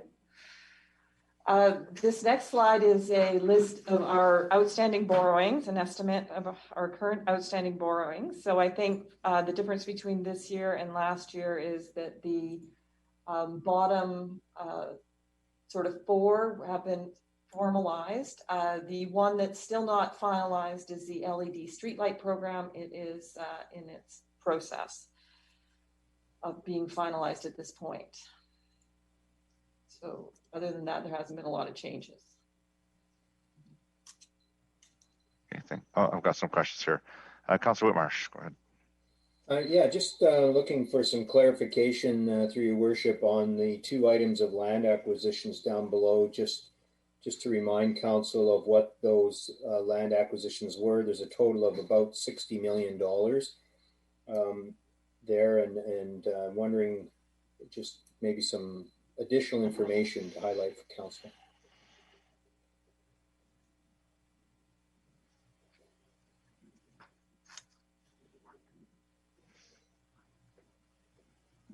Mr. Backen, I was wondering if you could probably address that. You're muted, Mark.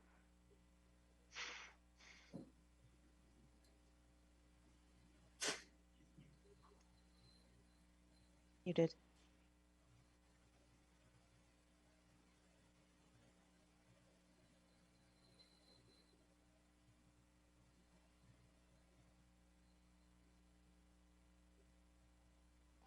Okay, how's that? Now we're flying. There we go. Thank you. So the primary borrowing was utilized for the former Terra Farm site. That was one of the components to it, and some land in the vicinity, and as well the Arts, Sports, Entertainment District. There was a property or so that we included along with that. So that was one of the other ones, and then there's the other properties that were referenced one line above, including the Woo, the Alder Inn, and the Van Oort property, which was specific borrowings, but the lion's share of this relates to the land acquisition in and around the 212 connector, and then a little bit more, I guess the second largest one would be around the event center itself. Okay, and those land acquisitions are now complete, and so this is now a debt that we have for those. That's correct. The bylaws have been adopted, the funds have been received and utilized, and these transactions are effectively complete. Okay, thank you. Thank you. Councillor Long? Yes, thanks. In that one amount there of $614,117 for the three properties, how much of that is the Alder Inn? And is that interest and principal payment, by the way? The sum would actually represent the acquisition cost, not the total amortization of the debt over its lifetime. And I'm going by recollection. I think it was announced that the Alder Inn was purchased in around the $5 million mark. I know there's a specific sum, but it's in that magnitude. So of the 614 to be maybe a third of that, or a little bit less than a third. 5 divided by 16.4 would give you roughly a third, I suppose. Yes, that's correct. Okay. But that is principal and interest on all of these. So the borrowing would be principal. Debt, that would be the amount we fund. As we repay it, we'll be repaying principal plus interest. The rates were very advantageous, but the combined payments would be principal and interest, as you indicated. Yeah. Okay, thanks. Thank you. Councillor Richter? Yes, I'm not quite sure how to read this table, and I'm wondering if I could get clarification. So if we look at the total current external debt, the last line there, do all those numbers need to be added together? Because if we add them all together, we get 191.8. Is that our current outstanding debt? That is correct. Okay. And when was this debt incurred? Do we have a table showing, for example, what our debt was 3 years ago versus what our debt is now? I don't have one at this time. We could always compile that. Yes, I would appreciate having that, please. And even 5 years, if we look at 5 years ago versus where it is right now. But the total debt right now is 191.8 million, correct? Correct. Okay, thank you. Thank you. I think that takes care of the questions on this section. And Your Worship, just to remind that it comes in various categories: debt from DCCs, debt from utilities, which are different than the general debt. The total is certainly accurate, but it's reflecting debts of various entities, if you will, just so we're cautious in terms of the overall numbers. Thank you. Yes, to that point, on this slide shows the annual debt servicing, so principal and interest. So the first two columns, so the debt from DCC and the debt from utilities, is not impact on the general tax rates. That is funded by the DCCs and from the utility user paid. The other columns are from property tax. Thank you. And I think Mr. Backen alluded to this number earlier. This is just to show us at this point in time, and it's just for information, that a 1% tax increase would provide $21 million of borrowing at the current rates, which are always subject to change.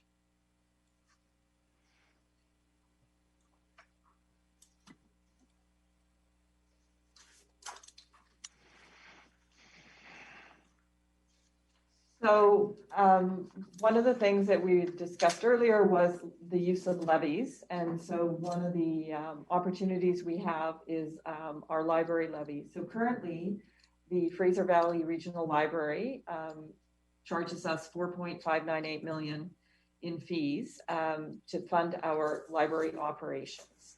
Not all of the costs to operate the libraries are included in that $4.598 million. Those are just the ones that come from the Fraser Valley Regional Library.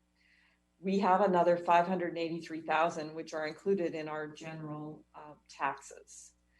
So we have had some discussions about whether it is makes more sense to add those into a library levy line and separate them out to see the true value of or the true cost to the taxpayers of the libraries.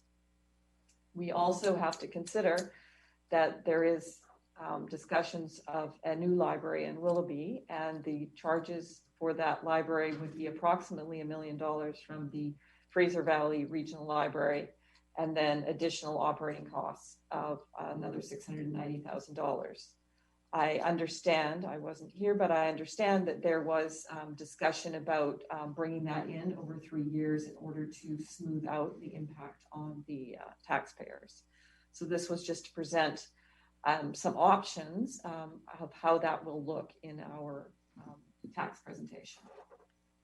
And Your Worship, to augment the discussion on this, there's two components really to it. There is the existing cost of the libraries, and there's the future cost of the libraries. And right now, when one asks, well, what's the cost to run the libraries. The actual cost is well, the combination of the 4.598 plus the $583,000. The library levy that appears on the tax statement is actually just one component of it, being the Fraser Valley Regional Library levy. And we think for the purposes of transparency that we're better off to kind of put the total cost of the amounts there, and then we can have a true costing and have a true category. Where that becomes particularly important is going to be in future library expansions. As we've seen, as we expand libraries, and there's been some discussion about potentially an additional library in Willoughby that we're pursuing quite actively. There's going to be the cost from the Fraser Valley Regional Library, but as well our own internal costs as well. So we're looking forward and thinking that we want to look at this approach as actually providing greater clarity, greater transparency, and as well maybe even start to phase the costs in should we make that ultimate commitment to proceed over a 3-year period, as we've done with some of our previous things, such as with the various utilities, where rather than having a large spike in 1 year, we phase them in and utilize that as a bit of a rounding of the curve so that it's more, I guess, palatable to the people when they see what the costs of the library system actually is. Okay, thank you. Councillor Richter. Yes, I'm just wanting to understand this. So right now we have 5 libraries in Fraser, in Langley, or is it 6? I think it's 5. And so our levy is 4.5 million, and we're paying an additional 583,000 to run the 5 libraries. If we add a new library in Willoughby, we're going to pay $690,000 to operate 1 library, as opposed to $583,000 to operate 5 libraries. Like, I'm not understanding this. It doesn't make sense that 1 library would cost more than 5 libraries in operating costs. So, Your Worship, I'll start the discussion on this, and then we can get some help as we need to. I guess the first component is going to be the scope and size of the library itself. We're going to see an increase from the Fraser Valley Regional Library in terms of what it's going to take to operate the facility. And remember, that includes not only the staffing annually, but the startup costs associated with that have to be looked at, such as shelving, racks, books, the whole package that goes along with it. And then as well, there's our operating costs. And the best example of the operating costs are, in this situation, we're looking at renting the building or leasing the building in the Willoughby Town Centre or someplace very proximate to that. And that means commercial leasing rates. That's a significant assumption. And our other libraries, traditionally, we've put them in our facilities so that to mitigate some of the costs associated with it, or in some community facilities. But if we're going to be in a true downtown core facility, it's going to be a bit of a different experience for us in terms of what our costs actually are now. Sandra or Peter Tillamello, if you're out there, either one of you may wish to comment on my description of the library costing and how that shapes up.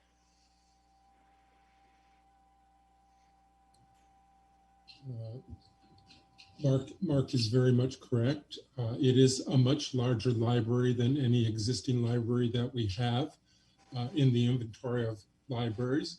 It also will have those upfront costs that are associated with onboarding, an additional level of books that would have to be purchased, shelving units, computers, and et cetera. So I think with respect to its relationship to some of the other libraries as a relative cost per annum, I think that is a accurate cost estimate for that new library.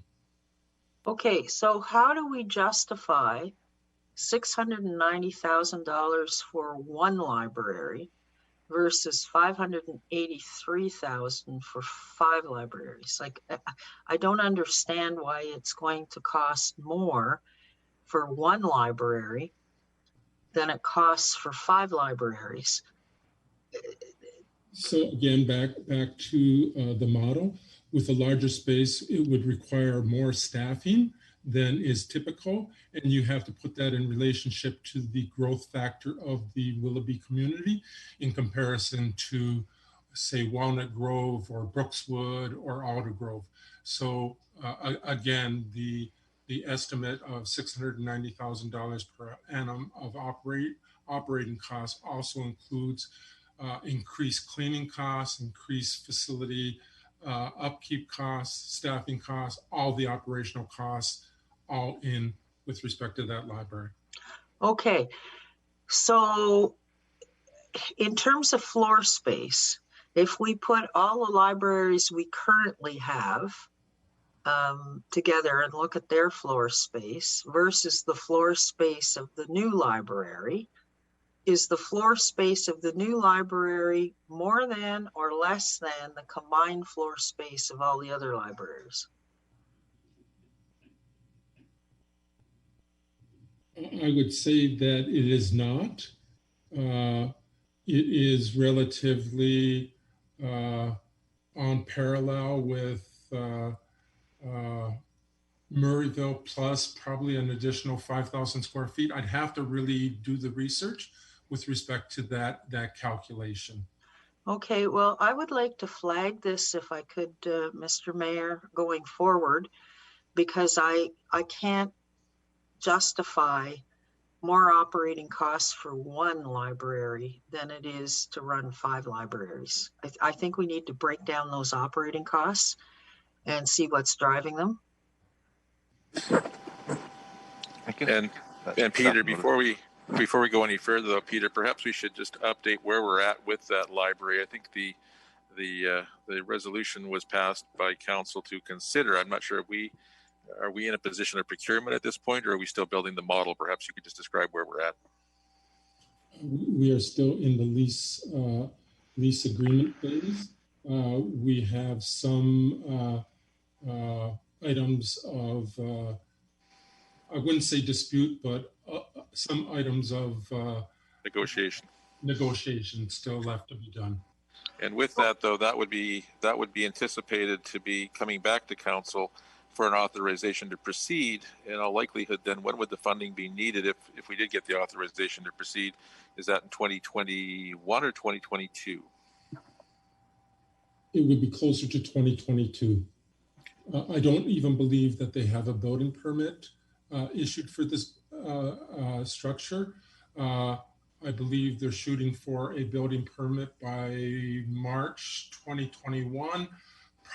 Before we even get into the operations, we would have to do the tenant improvements to this facility. I would state that we're closer to 2022 before a library becomes operational. Okay, well, I still think we need a breakdown of those operating costs vis-a-vis the operating costs of the existing libraries, because this seems way out of whack to me. Thank you. I think we can certainly supply that. I think the message is this is where the model is actually to take the library levy and include not only existing costs, but future costs. So it's very transparent. And there certainly can be a lot more work done on the Willoughby library, because at this point, council still has to entertain the concept and provide its input, which we would expect likely later in 2021. But it does serve to show some of the benefits of the model, to show that it's by segmenting it and actually making it very transparent, we can begin to see some of the costs. Okay, well, thank you, Mr. Backham, but I still don't understand why it would cost more to run one library than it costs to run 5 libraries. That to me is just not acceptable. Thanks. I think staff made a note of that to bring out more information. Councillor Arneson. Yes, thank you, Worship. I feel compelled, partly because of being the FERL rep, to speak to this matter. I feel, further to what Mr. Backham is saying, it is very helpful to consider the transparency overall and look at this model as one that maybe we haven't really examined or dissected in this way before. I think for me, one of the pertinent conversations would be helped by the fact that the library itself has a a person who's constantly working with the Township of Langley to address such questions, have them answered, to work through the model and to discuss funds, options, those kinds of things. So I think under the circumstances, because this is a large expenditure and because we are looking, from my point of view, to fill a very significant gap in our quickest growing community, that's been a gap that's been growing for quite some time and is substantially growing year by year in terms of library services, that it would be helpful for council sometime during the budget discussions to have a presentation, which I'm not sure has happened recently, from the actual FERL administrative staff, and we can direct those kind of very specific questions to them. And if there's, concerned as to, Councillor Richter's concern about, the cost of one versus many, I mean, there's different ways, I guess, to look at it. But for me, it's probably most helpful and advantageous to have the individuals that deal with that, and of course supplemental with staff talking about it, and particularly Mr. Tulamello, who's been most actively involved in this whole process for the last couple of years, basically. So that's my recommendation as to this item. Thank you. Thank you. Councillor Woodward. Yeah, thanks. I know I wouldn't be surprised that a presentation from the library people would recommend more libraries. I think I can probably gather that's what it's going to be. I wanted to confirm though, why this is here currently. This doesn't have sort of proposed or draft on it. So I wanted to get some clarity here that we're heading down the road of funding a project that hasn't even been approved by council. So if I could get some additional information on that, why this is sort of here, as opposed to maybe pre-approved in 2022 if we approve it later in 2021. Mr. Packer. Yeah, Your Worship, I'll start this off then. The real purpose is to show the current levy at 4.5 plus the township operating costs, the 583,000 that are not associated with the levy but are costs that we're absorbing. So that's roughly 0.5% in revenue or expenses right there alone. The primary purpose behind this would be to, as we go forward, is to include that 583 in the 4.598. So we have the true transparent costing. We showed what was following then as the new library for Willoughby as the example of how significant that could actually be. So this budget does not, I should be cautious, there's no significant funding for any Willoughby library. I think there might have been some planning money. I'm not certain even on that, but it shows how important that becomes going forward, because you can see what the levy could work out to be. Again, and our ability to absorb some of those costs, the operating costs, is going to be very challenging.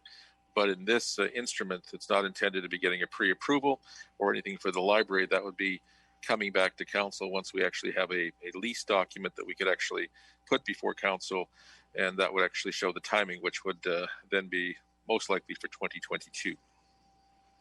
So then can I ask again, then, just to follow up on that whether the tax impact that's shown here, the 0.42 and not the 0.42, but the 0.17 is included in the proposed numbers from earlier in the presentation, summarizing getting to 3.02?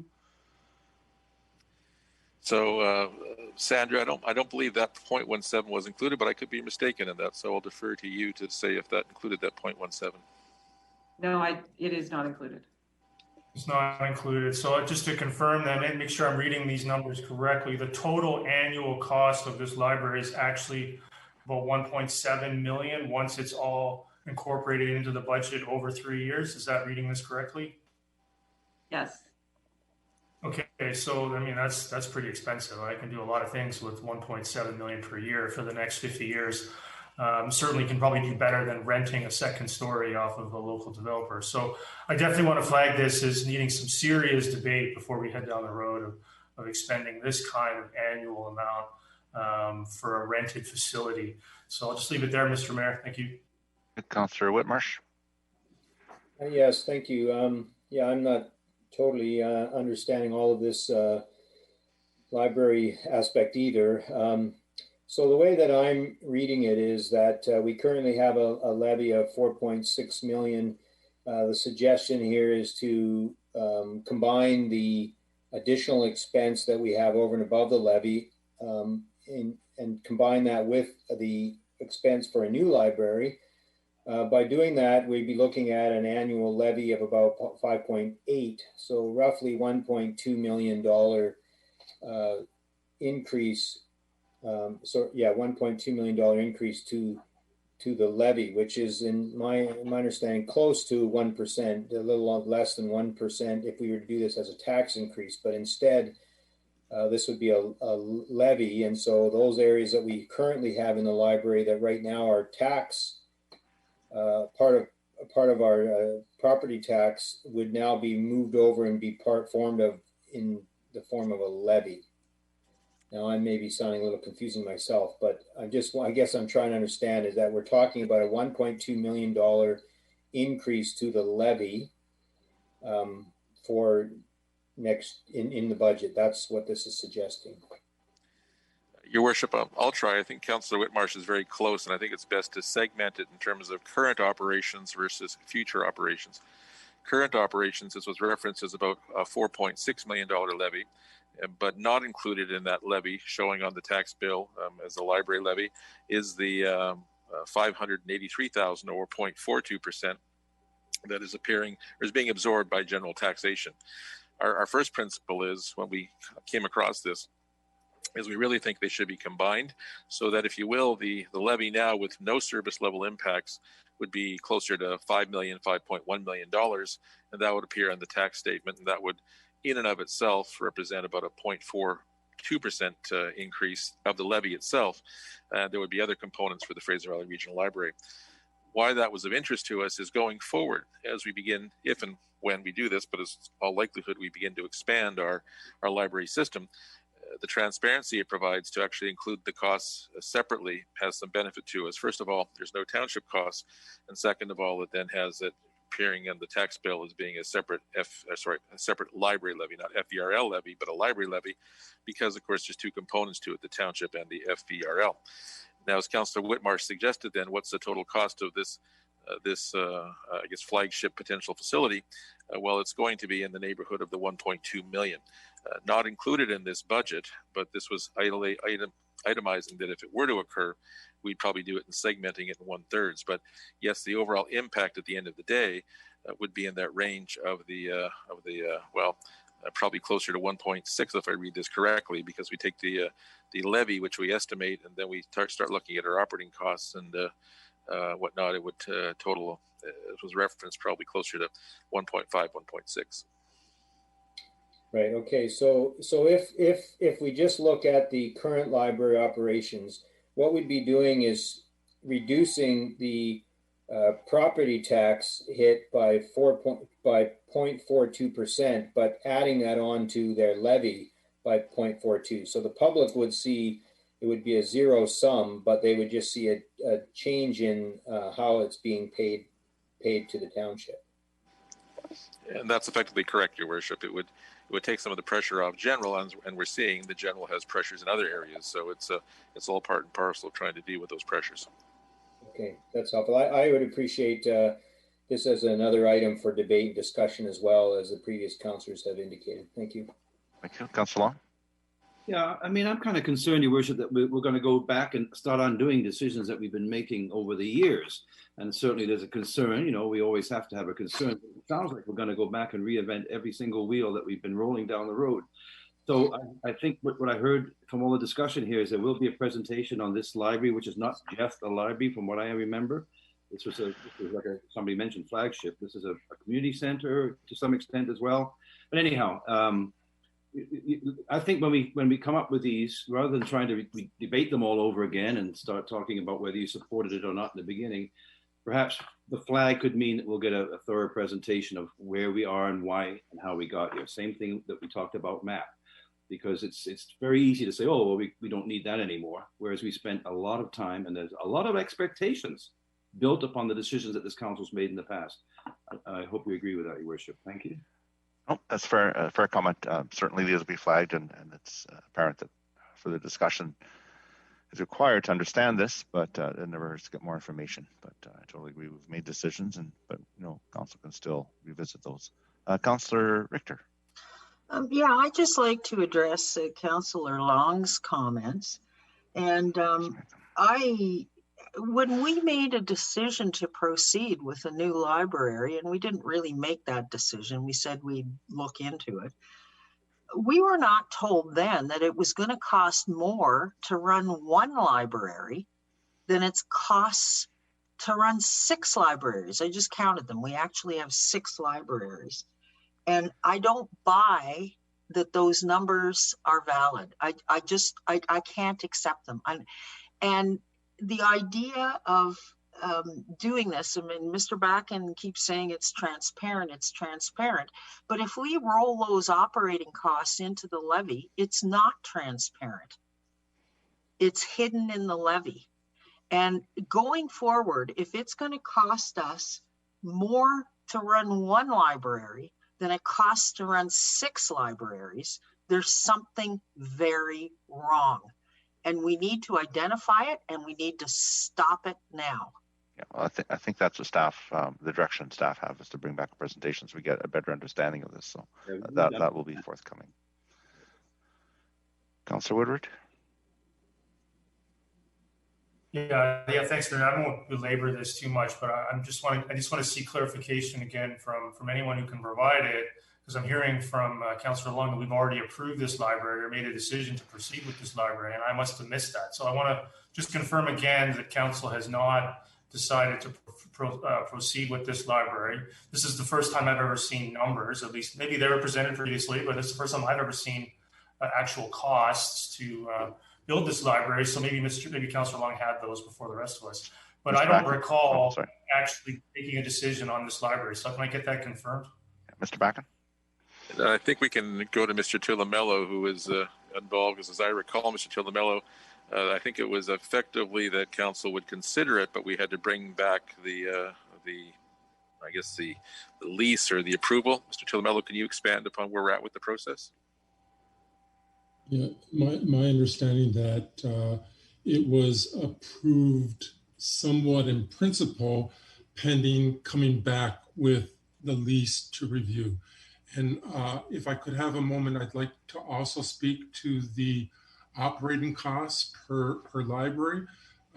Through your worship to Councillor Richter, the $583,000 amount is in respect to the additional costs outside of the library levy.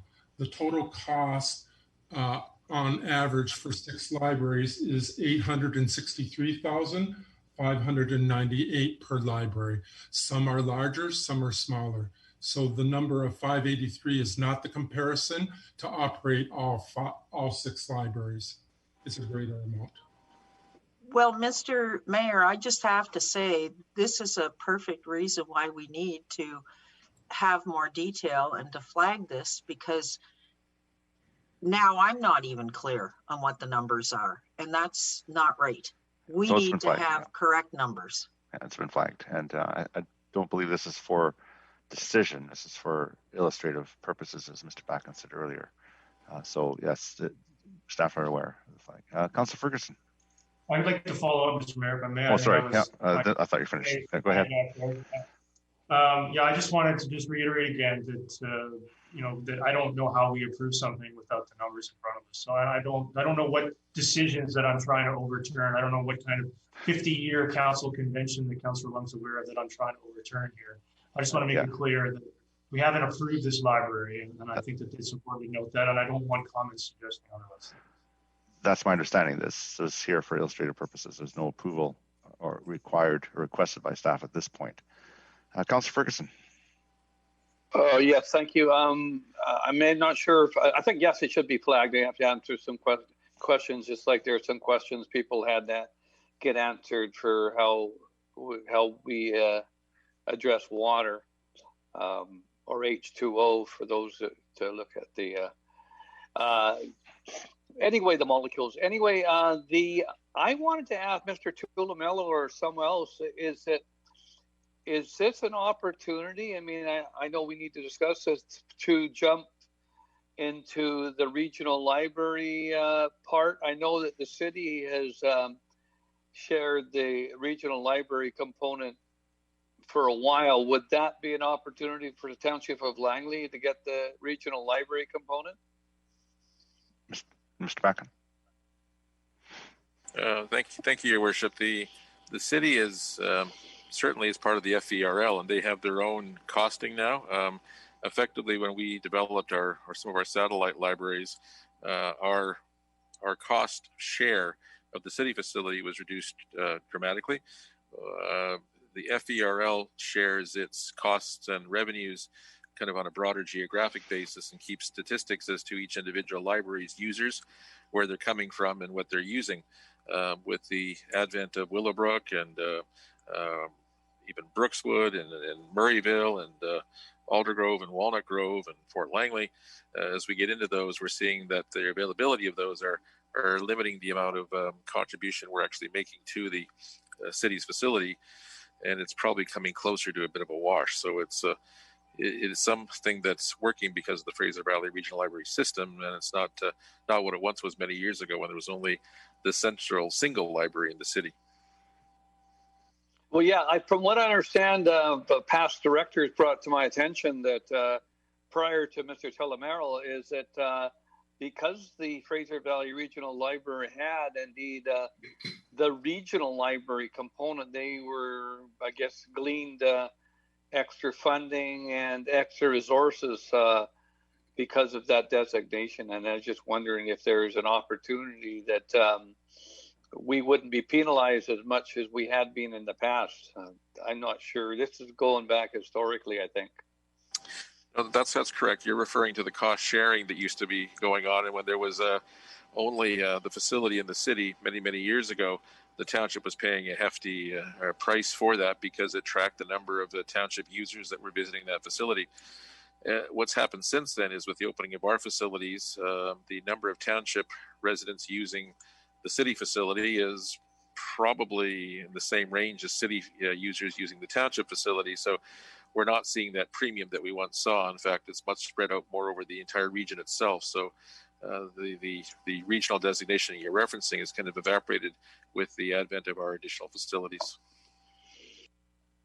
Well, okay, thank you very much. But we still have to address this and the money, and as other councillors have addressed, get to the bottom of it. Thank you. Thank you. Thank you. That created some good discussion, and we'll move on to infrastructure levy, and then we'll take about a 5-minute stretch after infrastructure levy. Let's get ready. Oh, thank you, Your Worship. Thank you, Your Worship. I'll start off this and then let Sandra pick up the pieces. The purpose of this, again, is illustrative. I think I alluded to it earlier, and Sandra mentioned it as well. Our contribution to capital, if we were to displace, replace, or augment that, what would a parcel levy actually look like? Well, a per parcel levy of $50 would total about $2.3 million. And would occupy about 1.7% of the revenues and expenses that we have. We've then calculated that out to reflect, well, what about our $8.8 million? How much does that actually occupy? Well, that works out to be about $191 per parcel, and that would be about 6.3%. And one of the things we've already noted that we'll bring back in our review of the Surrey model is the kind of the equity concerns that may develop from that. Because effectively each parcel, whether it be a large or small, is paying the same rate, that being the per dollar amount. That's why it's often used as an infrastructure augmentation, meaning that it's actually used to raise, say, money for roads, because then all parties, regardless of their parcel, are using them equally, or that's the theory. But the caution to it is that a levy in and of itself, if it's simply displacing your contribution to capital, all it's providing for is for greater clarity. It doesn't actually provide any relief from your needs for infrastructure. You would have to be looking at it as being something that was perhaps in addition to whatever levy we came up with. So as we're seeing in Surrey, again, and this is anecdotal, so we have to be somewhat careful. They may be looking at a 3% tax increase, but they're having an infrastructure levy of perhaps $300. Well, if you combine those numbers, they equal a significantly higher percentage, but it does tell the taxpayer where their dollars are being expended, where they're being funneled to. So this is really just to show as an illustration of what a levy could do, infrastructure levy. You don't want to have a levy for every single purpose, but it's what we're seeing is happening in Surrey and as I understand it, Abbotsford and other areas where they're trying to actually raise dollars for specific purposes. And that's usually going to be in the area of infrastructure, roads and transportation, and as well facilities, maintenance of facilities, as the cost to maintain facilities continues to rise, and there's a need to replace the depreciated state of the facilities with things like new roofs or new arena boards or whatever it may be. So we show that to show the impact in terms of what it can actually be.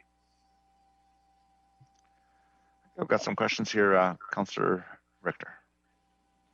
Yes, thank you, Mr. Mayor. I have a question with regards to the levy, because right now the way our property tax structure works, and I understand through many discussions over the years that we have an average household that pays the property, the tax increase that we approve. But if your property is valued more than the average household, you pay more. So in essence, anyone who owns land is going to be subsidizing those who don't own land or don't own a lot of land. So I already think that there's a massive subsidization in place in our tax structure right now. So my question with regards to this levy, could we put this levy in specifically on high development areas and not on rural or suburban areas? So for example, if you own land in Willoughby or coming up in Brookswood, could we put the levy in just on those properties or those parcels in those areas where high development is going on? Thank you, Your Worship. The answer is we'd have to research that. Traditionally, they're done municipal wide. My instincts are that it may be possible, but before I can categorically respond, we'd have to do a bit of research. But I think you may be able to do it by community. But again, we certainly have to verify that because it's not usually the way it's done, but that doesn't mean it can't be done. Okay, Mr. Mayor, if that's the case, I'd like to flag this and I'd like staff to look into that, please. Yep, staff have noted. Thank you. Councillor Davis. Thank you very much. I just quickly because I guess I probably know the answer to this, because it's an infrastructural levy, is it legal for us to do this on the parcels?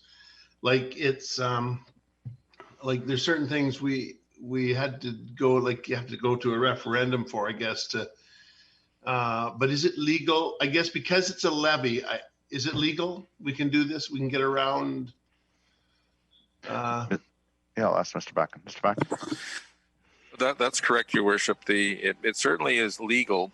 I think Councillor Davis might be referring to a procedural point. That is, once you're going to embark upon a levy system, at least once you have to provide notification to the public of the levy taking place. So we would you'd want to do that very early in the cycle in terms of getting that information out there. So as a point of reference, it may be that if we were to even entertain this at this point, we'd be looking at the start of it in 2022, because there is a certain level of advertising that's necessary. Now, once you've done that, we understand it's not needed to be done every time there's an adjustment to the levy, but the creation of the levy does require some level of public input or at least public notification. Okay, even though we don't, like right now, it'd have to be for we'd have to say what the levy was for. We couldn't just say, oh, hey, we're going to put a $300 levy on every property because we need the money and it's bad and COVID is here and we're running short. I mean, it has to be earmarked, does it? Yeah, it would be. Yeah. Yep. We'd be all run out of town if we didn't. Yeah. It's correct. It must be defined or showing for a specific purpose or purposes. So infrastructure is a classic because that has a broad range. It could be for road infrastructure, it could be for facility infrastructure or infrastructure generally, but it ought not to be, as we understand it, dealing with operational costs. It's to be the capital costs associated with development or repair of your existing infrastructure. Yeah, because years ago we put it on roads and we've got $1 million or $2 million in the roads, or where was it, 500,000 a year. We're gonna, but I guess, okay. Hey, thank you very much. Thank you, Councillor Ferguson. Oh yes. Now this is this something that we've done on our own? I know we've had contribution to capital for years, give and take the terms. Is this the flag that we are looking at from Surrey, or is this something of our own, if I may? Your Worship, this has been, I think, generated because neighboring municipalities and municipalities of our size are entertaining these sorts of concepts going forward. It's not really prompted by any other source. It's just something that we're putting out there that we're seeing neighboring communities utilize, and it's something that we think should be part of the discussion. And I noticed that you don't even have it up to 300 where Surrey is. I know you're just, this is an example. Who knows if Surrey will go 300? That's an awful big hit per, I call it per door or per parcel or whatever the structure is, and whether they, as other council members have mentioned, whether we'll do it to certain areas or the whole community at large, or depending on what, we are a large community, and we do have a lot of infrastructure which we have to service, and it's mostly capital, of course. And so I think it's important to keep this flag, because the last thing we want to do is find ourselves in a situation where we should have done something where we didn't. Thank you. Good, Councillor Whitmarsh. Yeah, thank you. Somewhat of an intriguing idea in many regards, but more information, of course, needed. I just have some questions. I'm not maybe fully grasping what's meant by per parcel. Is that, because when I just break the numbers down, that means we have 200, based on this example, we have 231,000 parcels in the township to get this 8.8 million at 191 per. So maybe just some help on what is a parcel, and is there different size of parcels and different values of parcels, because that would be indifferent than our current tax system, which you pay more depending on the value of your property. Is this more that everyone pays the same rate because it's exactly the same on the parcel? And effectively, that's correct. The parcel is meant to be a per parcel charge, independent of the size. The type of levy is within council's jurisdiction, and the details of the levy. But Sandra, perhaps you could explain a bit more about the calculation process and the number of parcels. We use the number of parcels of 46,200 to calculate that, which is, we understand, our current number of parcels. So Sandra, if that's per charge per parcel, that parcel charge could be for a condominium in Willoughby, or it could be for a large farm in Milner. Correct. It was the number of folios. Number of folios, thank you. Okay, so yeah, helpful. So my math was wrong. I correct that. But the question still, I guess, is around then. So our current system, the more valuable your home, the more valuable your piece of property, the more that you pay in property tax. What's suggested here is that we would reduce, if we were to go down this path, we'd reduce the impact on our general tax by 6.3%. We'd reduce that and then increase it, and then add a levy to every property. And it wouldn't matter who you are, how big your property is, how valuable your property is, you would all pay, in this example, $191 for every parcel that you own. Is that correct? I think effectively that is correct, because it's the theory of the levy is that the community, whether you have a large parcel, a farm in Milner, or a small condominium in Willoughby, are still using the category of infrastructure equally, such as roads. You're still driving your car or your cars, whatever it may be, and that's why everyone's called upon to pay for it. That can lead to some inequities, you're certainly correct. And then the second piece of it is, do you simply use it to reduce your overall tax rate, or do you augment it or have some blend in between? So it does add additional revenue. There you have to be careful, though, because then, of course, my Surrey example is relevant in terms of you have a relatively small apparent rate but a larger levy. you have to look at the combined impact and the affordability of that as one goes forward. And that combination generally leads to a replacement with a focus on where the funds are going. And why that's important to note is that can actually work contrary to the original intent and can limit council in terms of what they're otherwise doing, because then if you're going to simply reapportion the funds, if one wishes to maintain a lower general tax rate, they really can't be looking at infrastructure as a way to reduce that tax rate. They have to look at what else is operating. So there can be that unexpected consequence of reducing some of your programs or projects because you've taken the ability to reduce your contribution to capital away from council if it's in fact a full levy system. Right. Okay, that's helpful. I want to flag this one as well. This is an interesting topic. Thank you. Councillor Kunst. How would this, through your worship to staff, impact, businesses and the mill rate? What would be the formula? Would it just be in addition to what they've already got? So it would not affect the mill rates, which is really the calculation used by way of the value. So you take your property value, multiply it by the mill rate, and that works out to be your taxes, and that's a gross simplification.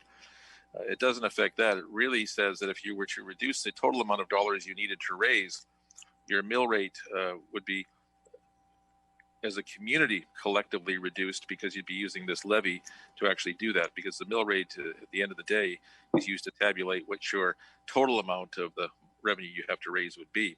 So in more simplified terms, what it would say is you would, well, as Surrey said, you would actually have a lower overall tax rate, meaning that your mill rates collectively, not by segment, but collectively could be reduced. And then you have this levy that floats out there. And then, of course, you can adjust within the categories themselves. You can adjust the mill rates then within that to take a higher proportion from certain sectors as opposed to from the residential component. So like a commercial building would be $191, the same as a residential building? It's by the number of parcels. So as Sandra said, with the 42,000 odd parcels or folios is probably the better term, folios that exist, everyone's paying that dollar amount. And then in addition, they have their taxes, the tax revenue being the total amount taken, divide that by the total number of properties and the mill rate, that leads you to what the individual tax rates have to be to balance to your overall expenditure needs. Okay, thank you. Thank you. And Councillor Long. Yeah, well, it's totally unfair. I think, everything's based upon your property value in some respects. And when I brought this up in the preamble, I was, we already know that we've never had a parcel tax in the township, and I don't favor this one, set fee, because it's just not fair. You could own a several $1 million monster home, and or you could have just barely making ends meet in a tiny apartment or perhaps townhouse or smaller residence where. So it's going to be so much more of a burden to those that have more meager portfolios, let's say. I mean, when you're in a strata and the elevator breaks and you have to put a new one in, they give you a levy, and the levy is based upon the square footage of your apartment or your townhouse or your condominium. Even though everybody uses the elevator the same, one unit here, one unit there, it's distributed always distributed by size of your building, which really, or your suite, which pertains to the value of your property. So I really think this is a bad idea. And in fact, when Surrey came out with it, they were criticized heavily as well, that's not the way to raise money. I'd much sooner see a 1% infrastructure levy in the tax separate. We can play a bit of a game there, I suppose, by listing it separately, which is good, and educating the public on what that 1% is going to be used, or 0.5%, or whatever it is. And that would, I think, would be much fairer, because those that can afford to pay, that have larger portfolios, and of course the value of your portfolio will increase as our infrastructure increases too. Whether you're small or large, the difference in the cost that can increase is related, I think, to the amount of services and infrastructure that you provide. So I do not like this. Just while Mr. Backen, maybe when you come back with it's been flagged to come back with more information, perhaps you could compare what a separate levy based on percentage instead of dollars, so it gives council more information. And doing what Surrey does is not always a good idea. Sorry. No, but it's no harm in exploring different things. I think the conversation is good. Nothing's approved. We're exploring, and you brought up a good point on the percentages. Thank you. Councillor Arneson. Yes, thank you, Worship. I just wanted to weigh in, and this is not really a critique of exploring all options to try and address what our current financial situation is as it's becoming more clear. But I agree with Councillor Long in the sense that, from my point of view, I don't think this is really a good panacea for what the true issue is. And I'm concerned that if we start directing ourselves towards making this an option, that in fact it is going to be similar, although it's called something different, slightly different application, like the poll tax that they had in England, which turned out to be very unpopular because what it effectively does is disproportionately disadvantage some individuals. So further, I think, to what Councillor Richter was saying, this idea, that maybe we should just try and focus it on some areas opposed to others, because I don't know a fair and adequate way. It's fine to say, well, we're going to use it for infrastructure, but then how much infrastructure do people who live in dense, multifamily neighborhoods need relative to people who live in the countryside? This is a common divide amongst people. So I don't really think that, for me, I'm happy to flag it and get some more information back, but I really don't think we want to set up winners and losers in this whole scenario. I think we have enough of a challenge to figure out what's fair. Let's look at mill rates. Let's look at maybe raising or lowering of certain tax rates for different groups to find the right balance. But I certainly don't think we should leap into this. So I'm for the cautionary principle here. Thank you. Thank you. Okay. That takes us to the end of the infrastructure levy. Let's take a short break back at 4 o'clock, according to, so it gives us 10 minutes to stretch that. And Ms. Ruff, about how much more do you have in your presentation? Or we'll be going through each of the capital pages independently, and if you can just give a bit of an idea of how much longer this presentation will be. Well, it actually depends on how much discussion there is. Yes, I know. Hard to predict, but I think we'll see what happens. But the meat of the discussion is really in a lot of what we're going through, and certainly we'll have more time to go over the individual departments and their capital. Will that be on this meeting or next meeting, Mr. Backen? I just want to kind of get a feel, because we will be going on to other meetings. This is more of an overview. So how much in depth do we have to get to in this meeting? That's correct, Your Worship. And to echo what Sandra said, it's a bit dependent upon the level of discussion, but what we're really simply highlighting on on a divisional basis or departmental basis in some cases, is what's inside and what's outside, so council gets a flavor for it. We're not really looking at trying to say move things up or out at this point. We're actually just looking for areas where council may wish to have more information, more discussion, and I would suggest that we really want to focus on potentially flagging those that are inside, just so we can actually have more discussion at a later date, and not trying to make a final list at this point. Far from it. Thank you. That'll be helpful for council. I think when moving forward, we'll just flag, and the discussion will come back, so we don't need to unpack it today. Okay, we'll take a break till 4 o'clock. Thanks.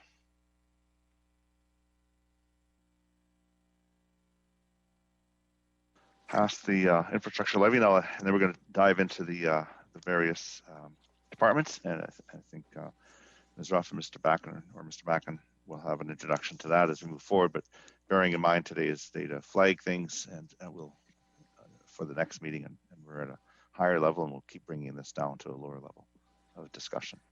All right, Mr. Backen. Thank you, Your Worship. We're going to begin with slide 29. Sandra will summarize that. Then my suggestion, sort of along the lines of what you've suggested, is for the following slides by the departments, rather than go through and describe each one, we're certainly happy to do so, but given the hour, we really wanted to simply give a flavor in terms of what's inside and what's outside, and to see if there's anything that council really wanted to see explained going forward in terms of what it may be. And that even need not occur today. We're quite happy to take requests offline to say, hey, I had a chance to go back through the material. Could you, at the next meeting, could you give us some more information on whatever it may be. And we're certainly happy to do that going forward, because it's intended to, as you've said, start the process and kick things off. So I'll turn it over to Sander for slide 29 and to start the discussion hereafter. Okay, and Councilor Richter, do you have a question on these points? No, actually, I have a question on the slide, but okay, I'll we'll wait for the slide. first. Yeah, okay, we'll wait for the presentation. Thank you, and then I'll get back to you. All right, Ms. Ruff. Thank you.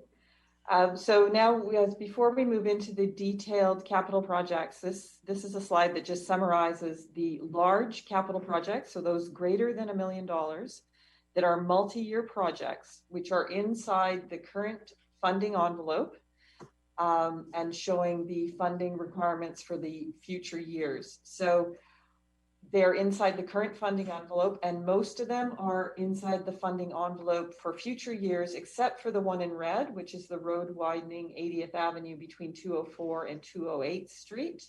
And it is not funded in the year 2022. Okay. Councilor Richter. Yeah, I have a question about the 42.8 million for the 212 connector.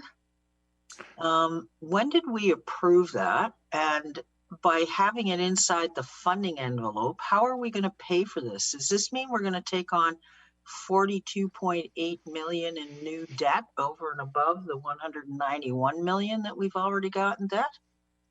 Backen or Ms. Ruff? Ms. Backen. Oh, thank you, Your Worship. The fact it's in 2022 indicates that it's not yet committed to. This is simply trying to show the scope and scale of the projects. For that project in particular, the timing is a bit of an estimate.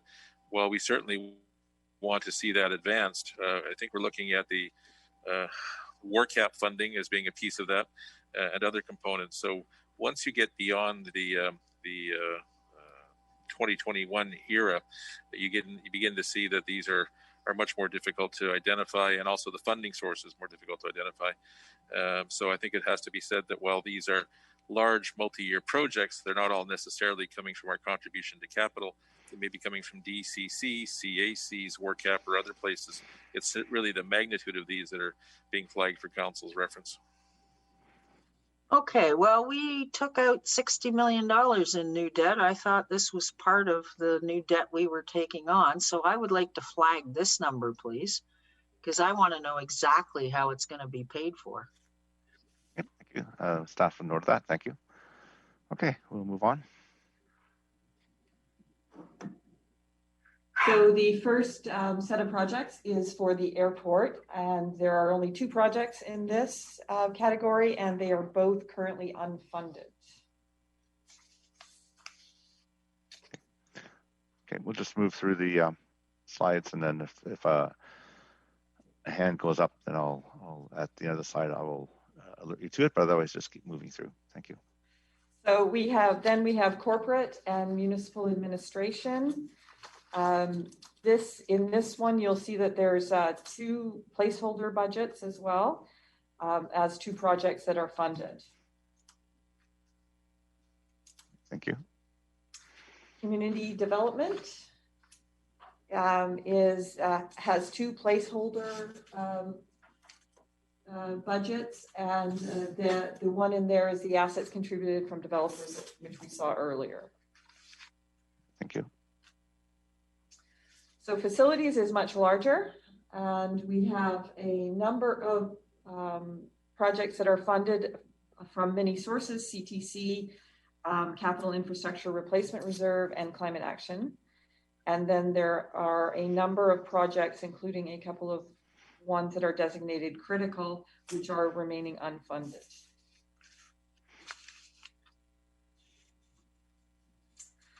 Fire has $1.3 million in projects which are funded, and one of them, which is the largest, which is the $960,000 for self-contained breathing apparatus, was previously approved.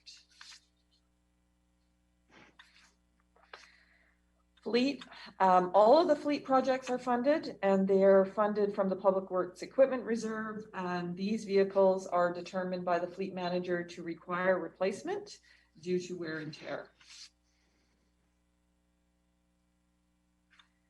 IT, of note here are a number of projects which we mentioned earlier. There's 693,000 which are inside the funding envelope. There is one outside the funding envelope of note for council, which is the Fraser River Presentation Theatre upgrade. Okay, I have a couple of questions here. Maybe go back to that slide. Councillor Ferguson and then Councillor Whitmarsh. Councillor Ferguson. Oh yeah, mine are just basically simplicity on our fleets. We did discuss it in other budgets, whether we were going to expend the length of some of our vehicles, whether that's being done. And also the fire, as far as, have we got all our trucks now? Because I know a number of years ago, there was a big order. And those are the two quick questions right now. Mr. Mackin. Your Worship, I'll deal with the fleet, and Chief Gamble can deal with the status of the trucks. The fleet, as you'll notice, there's two characteristics that are triggering the renewal. One is going to be the high kilometers and wear and tear. The other is the age of the vehicle. We're actually seeing a number of vehicles in service that are about 10 years old. And just because of that longevity, it's becoming necessary to look at them. So in answer to your question, yes, the fleet is being adjusted to, I guess, to extract the maximum life we can, given the funding constraints, and keeping in mind that it is funded through the fleet reserve. Now, Chief Gamble, as to the trucks. Yeah, I can. The 7 trucks were purchased. The 2 trucks that came this year, they've already arrived and they're in service. And we have the rescue truck, which due to COVID and what they're experiencing down at the plant, the expected date now is the second week of January before we see the truck. Okay, thank you very much. Thank you. Councillor Whitmarsh. Thank you. My question is just on the information technology page on 36. The last council meeting, we did talk about the upgrades to the facility for holding council meetings. And I think we talked there about $56,000. Is that $56,000 part of the 320 that is shown right now as being outside of the funding envelope? Or if not, what's the 320 for, and how is that differentiated from the 56 that we talked about last week? Mr. Mackin.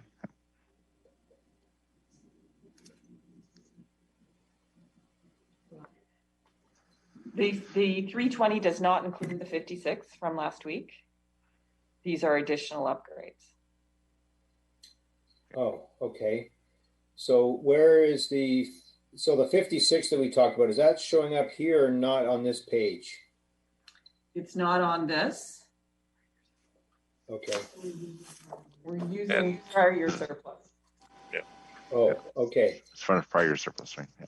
And Your Worship, we should comment on the 320 because yes, that would be well beyond the amount we're using or considering for the, I guess, for the electronic meetings. The hall, due to its technology and its layout, that being the presentation theater, is probably due for some revamping.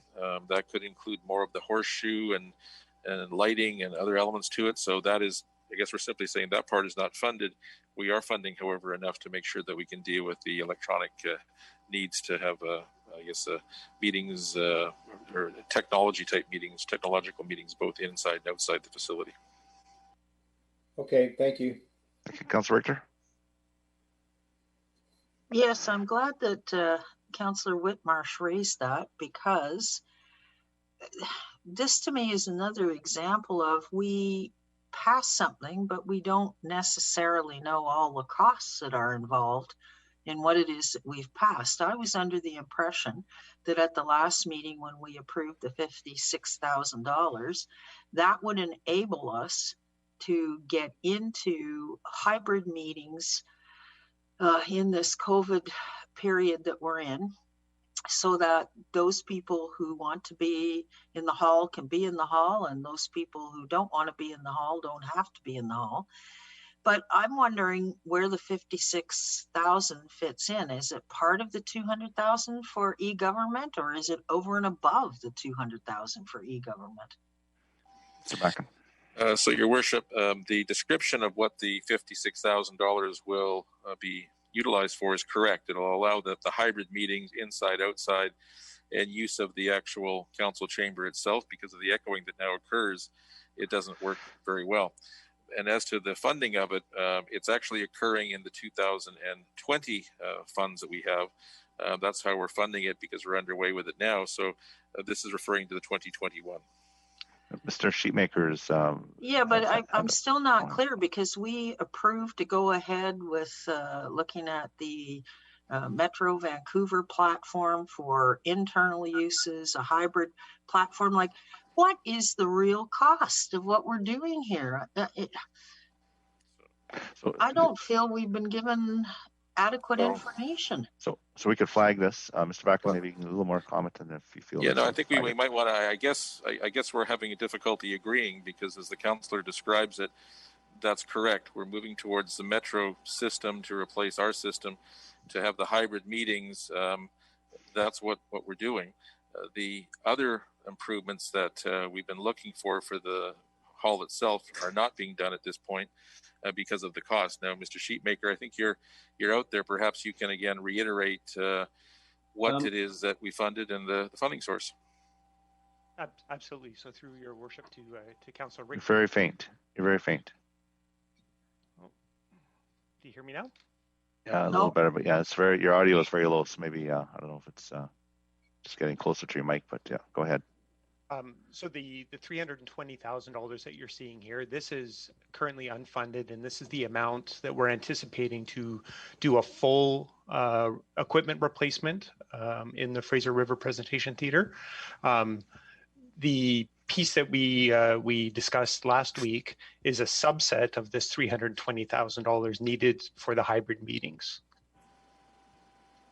So I think the question would be, where the funding that was approved by council, as we understand it, is not part of this, but what's the source of that funding to move the 55,000 forward?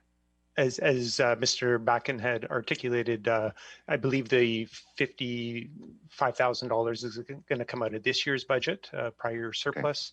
Okay. So again, when this information was submitted as part of the budget process, we didn't know whether we were going to have approval for for that project. So the revised number would be $320,000 minus $55,000. So that can come back at the next iteration of this. Oh, okay, but Mr. Mayor, what concerns me is we made a decision.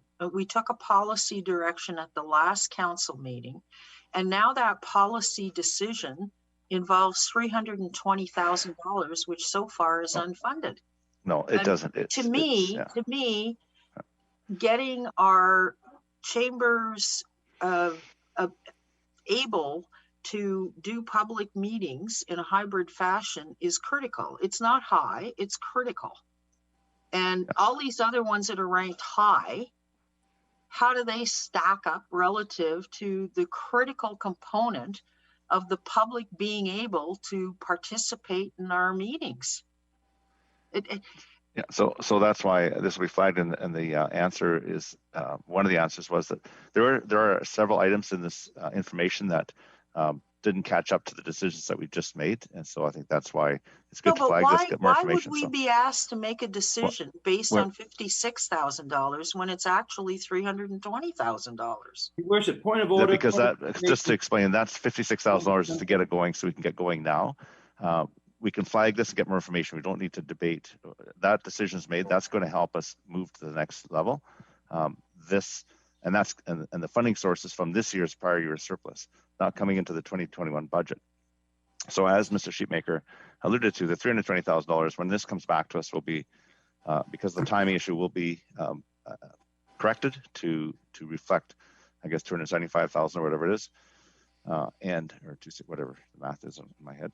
And so that'll come forward. So this can be flagged, and we can have a discussion whether we want to move forward. It's in the 2021 budget, but it is below the line at this point. However, the 55 is budgeted in the 2020 budget from prior year surplus. Mr. Backen. Okay, thank you, Mr. Mayor, for flagging it. Yeah, thank you. So. And I do have another Mr. Backen comment. wants to make a comment. Yeah. So, Your Worship, we certainly can come back to it, but I guess what we'll try to emphasize is the things that Councillor Richter is asking for are included in the 56,000. to allow for the very things that are being asked for the electronic meetings, the hybrid meetings, those sorts of things. I think this bears repeating that those things were included. What it does not include, nor is it funded, is a complete revamp of the hall subsequent to that. And that includes many things beyond just the technological meetings, but also other controls. We can have that discussion going forward, but there is a correction that you've indicated quite correctly, that the 320, even though it's outside the envelope, would actually be something like more like 270 that's outside the envelope. That would be the correction. That's where the sheets did not catch up. Okay, well, my concern was and still is that this project is going to have to be moved up above the line because we've already put $56,000 into it. And if that's the case, do we not need to reorder the ranking? Yeah, no, that question is no.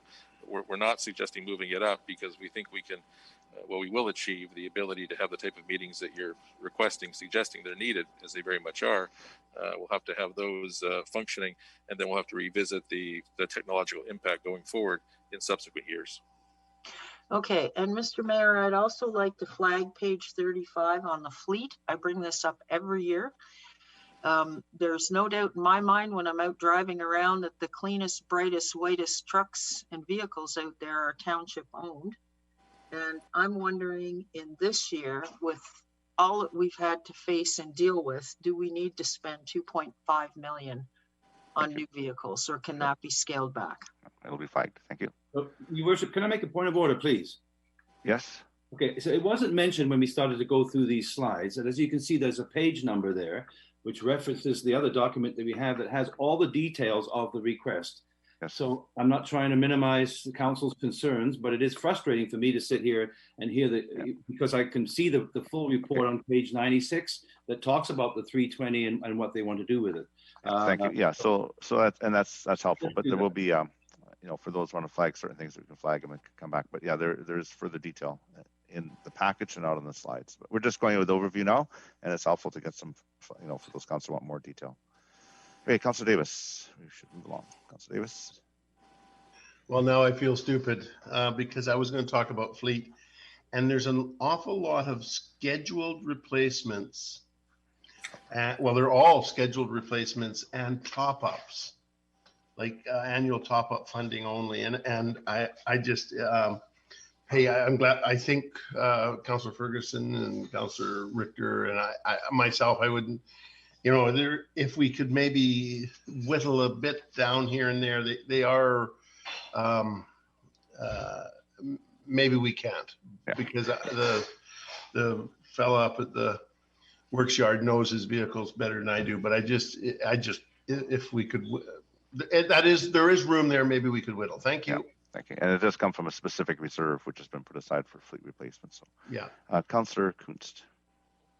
Yeah, this is in relation to facilities. The page, the W.C. Blair Center facility upgrades for $950,000. Did we not already do an upgrade to W.C. Blair, or is this a carry forward from last year? Mr. Backen. Your Worship, page number. I'm just trying to find. Yeah, sorry, sorry, which one? Facilities, page 33. 33. Okay, thank you. Yeah, W.C. Blair is second one down. And then I just had another question about the George Preston roof. It's in high, but I just thought that we had completed those renovations. But so, Your Worship, I'll probably turn the matter of Blair back to either Mr. Shohan, because it's in facilities, or Mr. Stair, in terms of the status of the upgrades and where we're at with that process. I believe what's being referenced in George Preston is actually the flat roof above the ABC room. So there's been ongoing work down there, but the roof area in some areas is still in need of a repair and replacement. Oh, so like over the curling center and all that? That's correct. The flat roof areas in particular, you've seen improvements to the metal and as well the out front, but not the actual traditional part. So, Your Worship, I have Mr. Chauhan here with me. So he advises that the W.C. Blair project is a multi-year project. Some of the work has been completed. Anything else to add, Mr. Chauhan? No, that's just to maybe add to Mr. Seppi's comments. This project started back in 2016 with some mechanical upgrades to the pool air handling equipment. And then the following year, we were dealing with issues on the pool deck and the natatorium. So this is a multi-year project. We've been slowly picking away at doing all the upgrades associated with any renovation, but also trying to keep the facility operational and open. So this work is continuing on the work that we had previously done in the facility and making sure all the critical components and the remainder of the facility upgrades are completed. Okay, thank you. Okay, thank you. That was a good discussion. We'll move on. Recreation. That's rough. Sorry, under recreation, there's just 2 projects that are funded currently and 1 unfunded project. Thank you. Next, we move to police.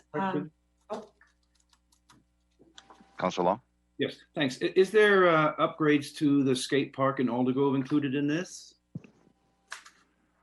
Oh, we're on police here. No, the slide prior, I think it was recreation, wasn't it? Parks, multiple locations. Does not appear so. Okay, so that. Your worship, I think if that were to occur, it would be in the parks area. So for example, further up, yeah. So we haven't quite got that far yet. If we just hold that, we'll maybe have to add it or deal with it there. Yeah, it's in parks. We'll get to it. Thanks. Okay, so back to police, and then no questions on police. Move forward. So now we're into parks. Yeah, now we're into parks. So that question of Councillor Long's on the skate park in Aldergrove. Where does that show up? Neither does it. It says annual skate park improvements and repairs as critical on page 119. Would that include? Take a look at page 119. Ms. Ruff? It doesn't have any specifics. Okay. Is there any member of staff that has that information? Can we flag that to come back for next time? I can provide some information, Your Worship. Okay. Thank you. There is funding existing in 2020 in the parks account that can be used for that particular project. Okay, thank you. So wouldn't we show up here? Okay, thank you. Anything else on council and parks? Move on. Stormwater. Stormwater. There, just to note here, there's one item that is in critical, but it is partially funded. That's on stormwater system climate change integration report and is partially unfunded. And there are a couple of placeholders in this one as well. Okay, thank you. And solid waste. So collection carts, and that's a cost recovery through the fees, is it?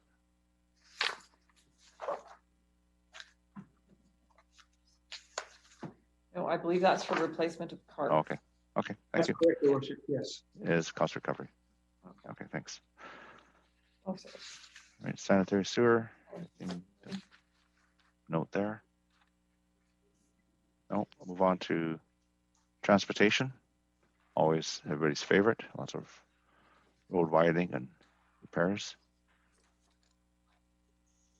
This one also has a one split project, which is on page 197, second from the bottom. Okay. Sidewalk construction. Okay. Councillor Richter and Whitmarsh. Councillor Richter. Mr. Mayor, I'm sorry, my phone is ringing. I didn't want to turn my mic on. Okay. What I wanted to ask about was the traffic light that was approved last year for 240th and 56th Avenue. Because of the backup coming up 240th to get on to 56th Avenue. Is that included here? Mr. Sevi? Your Worship, I believe that was part of the, again, 2020 capital program that's being carried forward. That's right. Okay, when are we going to get at that? It's currently in a design process, Your Worship. Okay, when can we expect the light to be installed? It's a matter of the equipment being available, Your Worship. So everything is in process. Construction 2021. Councillor Richter will likely ask when exactly in 2021. Yeah. I would say that we're working towards as soon as possible, and I'm hoping before the summer. Okay, thank you very much. Good anticipation. All right, I have questions. Councillor Whitmarsh. Yes, my question through your worship is the cycling, annual commuter cycling improvements. There's almost $1 million designated annually towards that. Half of it's from TransLink, half of it's DCC. I'm wondering, is there a document that outlines what would be happening on an annual basis? I think when I looked at the single page, it does indicate this amount for an annual period of 5 more years. I'm just wondering if there's some outline of what the next 5 years looks like for these improvements. Yes, certainly, Your Worship. We can circulate a map to council to have a good understanding as to what the plan is in terms of a progressive approach to get all the cycling infrastructure completed based on the long-term plan. That would be helpful. Thank you. Thank you. Councillor Woodward. Yeah, thanks. I wanted to ask, I mean, I've got quite a few on this one. I might just save them for, won't save council some time. I'll just discuss them directly with staff. But I did want to wanted to ask why Willowbrook Connector from 64th to 68th has appeared out of nowhere, at least for me, at that amount of money funded and rated critical. That'd be Mr. Sefi. Thank you, Your Worship. The intent is not for construction to occur. The reason why it's shown is because of the lead time that is needed to get all the approvals in place. As council is aware, there's a need for Agricultural Land Commission approval for completion of that section. And because of the fact that it is really a matter of ensuring the entire corridor is functioning adequately, it is a piece that if it's not taken care of sooner rather than later, it will mean that all of the other improvements north of that section will have been for naught, if you will. So it is something that has to be done within the next 5 years, I would suggest. And the sooner we get going on a design and environmental and ALR approvals, the better. Yeah, so just to clarify, when you say approvals, you're referring to the ALC or are you referring beyond the ALC? Yes, the ALC.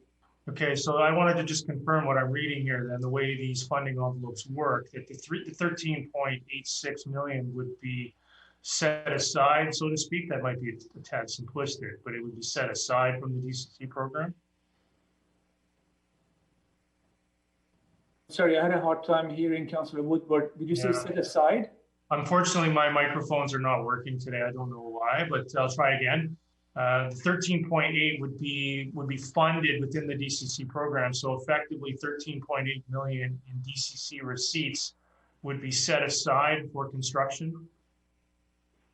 That's correct. Subject to council approval, yes. Yeah, so that's correct. So we would be determining that we're going to reserve or set aside, whatever the accounting term is, 13.8 million for construction of that section of the corridor, in lieu of other DCC eligible projects? Or in addition to, I think.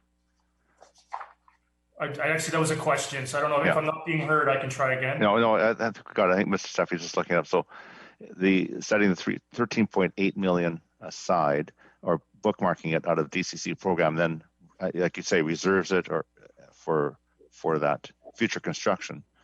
And so I guess we have some idea it's coming. So it's either in lieu of or it's in addition to. It gets into the queue, so to speak. Mr. Steffi, can you provide a little more insight on that? Yes, thank you, Worship. The project is, as Councillor Woodward has identified, DCC funded. So I think the question is, would there, if this was approved, would the funding be set aside from the DCC program or within the DCC program to eventually complete this project? Is that correct? Yes. Yeah, what I'm trying to get to is I just want to make sure the council's aware that when we put it inside the funding envelope and it's funded from DCCs, as some portion of DCCs come in, we may oversubscribe the DCC program, but then as cash comes into the program, it'll be put towards funded or approved DCC eligible projects. So we would be approving 13.8 for this DCC project versus other DCC eligible projects. But I believe, maybe Mr. Seffi, that when that funding comes to council, it would be a separate approval. We're in a way, as I think Council Woodward referred it to, as reserving it, but it's not approved. Would that be fair to say? That's correct. Yes, it will have to come to council for approval. Okay, so I'm sorry, I'm going to belabor this. I haven't asked many questions today because I respect everybody's time here. But how is it not approved if it's inside the funding envelope and it's approved as part of the budget? Your Worship, maybe I'll ask Ms. Highcrest, who's on the line, to respond as to the accounting of the DCCs and how they are administered. And Denise, are you there? I am. Thank you, Raman, through your worship to Councillor Woodward. When a project is identified as a DCC project from the program and the bylaw, staff have the ability to spend those funds as the projects come forward and are ready through design for construction, only if it is confirmed that there is enough revenue in the DCC specific utility to move forward with that project. If there isn't, there are other options, including borrowing, which would come to council, and then those borrowed funds would be repaid by DCC's receipts as they come in. Okay, so just again, clarify the process so that as funds come in, projects that are rated critical would take priority over projects that are rated high or medium when cash into the DCC program becomes available? Thank you, Councillor Woodward. I would suggest that that is accurate, but it also depends on the timing of the project. So if we have a highly rated project that is shovel ready and can move forward, and we have the DCC revenue for that, that may take precedence over a project that is not shovel ready and may not move forward for months. Okay, so for me, I think I'll definitely flag this then, Mr. Mayor, maybe for council's attention. I'm not sure I'll do anything with this, but I think for me, I struggle a little bit with setting aside or approving expenditure of 13.8 million for a portion of Willowbrook Connector or 208th Street, as the public would perceive it, while we're not pursuing other sections of the corridor. So I will definitely flag that. Thank you. Thank you. Okay, I've got Councillor Ferguson next. My question is similar but different than Councillor Woodward, and I know Council has been talking about the 64th to 68th. I have been actually asking staff from a different note. If we do not get permission from the Agricultural Land Commission, would that mean we would push the road as best we possibly can? Maybe, I'm not sure how it would be, 3-lane or 2.5 or 3.5 lane, push it towards, I guess it would be west of that between 64th and 68th. That's my first question, if I may, to staff. Mr. Seffi? Your Worship, we don't have a plan B, I'm afraid. It has always been anticipated that we would be successful. But I guess, yes, along the lines of what Councillor Ferguson's thinking would be what we would be looking at as to whether we can either widen elsewhere along the corridor or along the same section to the east, to the west, or potentially fit whatever can be fitted within the existing right-of-way, or some other way of addressing the narrowing, if you will, of the corridor at that point. But hopefully we have always been quite clear in our communications with the Land Commission holistically around that area that this would be something that we'll be looking at requesting approvals for at some point. In the past, we have, I guess, learned in that until such time as the traffic is actually there, the Land Commission is unlikely to approve something. So hence we have not approached them fully and formally with a request yet.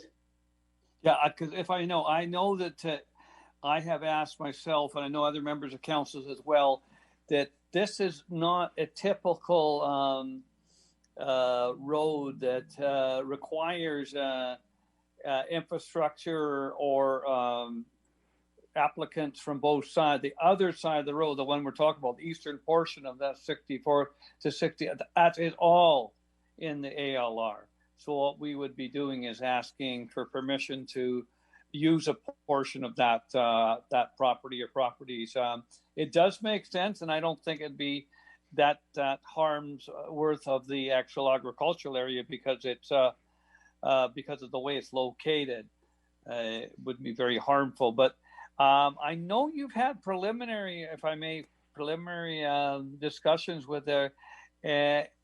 How soon do you think you'll be getting into formal discussions? Because once we get some approval, then we're able to move a lot faster, if I may, through the chair. Yes, certainly, Your Worship. We have, I guess, what could be referred to as a functional level design. So once an actual design has been completed, then we can formally re-engage the Land Commission and work towards an approval. And also, I also agree with Councillor Woodward. Obviously, if we're going to do this, keep proceeding, get all your design in place and get the ALR to approve it. I don't think it's that difficult, not as if we're pushing a whole road through or something. And because we don't want to slow down the process further up the road, I know that, since we're talking about this, any more news from utilities, the power pole people, as far as whether it's BC Tel or BC Hydro, as far as moving some of those telephone poles or poles so we can start widening those roads? Your Worship, I'm not sure if Councillor Ferguson has a specific area or a specific location in mind. Oh, yeah, it's basically talking about 208, some of the sections that are still telephone poles right in the middle of the road. Yes, it's an ongoing, I guess, discussion and negotiation and exertion of, I guess, pressure where possible to influence a decision at the higher levels to accommodate our needs for road widening. So it's ongoing. Okay, thank you very much. Thank you. Councillor Kunst. So this is a question about the overpass and particularly the Fort Langley pedestrian overpass. So we have 250,000 in operating revenue, and the other, or the number under the other. So is this something then that we can foresee is happening? And if you could again explain the number in the other line. So Your Worship, the other line represents potential grants that we are hopeful we might be able to realize from the federal and provincial governments pursuant to stimulus funding in light of the pandemic. Applications have been made. Council may recall, with Council's approval, we did make an application, and we've been advised that early 2021 is when we might be able to hear back with respect to the success or not of our application in that project. Okay. The next one is the 200th Street and 68th Avenue. Is that the overpass that we already have? Because there's an overpass that goes across 200th Street. Or is this in addition to? I apologize, Councillor Kunst, through Your Worship, to you. Could you repeat the question again? Okay, so the pedestrian overpass 200th Street at 68th Avenue. Yes. And it's at 170,000. Is that one that we're currently upgrading, or is that one in addition to, because I know that there is an overpass on 200th Street.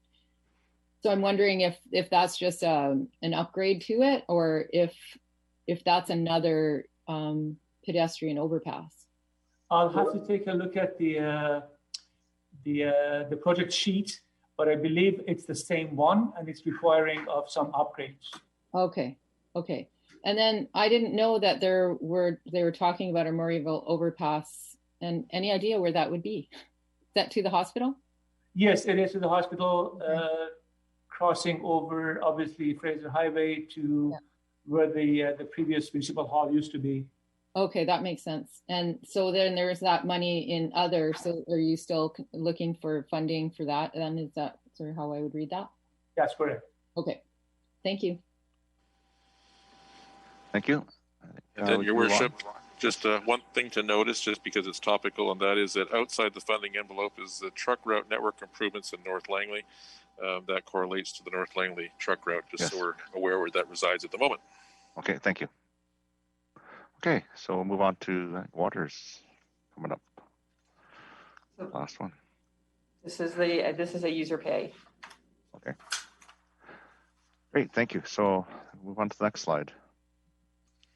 So the next slide outlines the operating costs of the capital projects if they're undertaken as they currently reside inside the funding portfolio.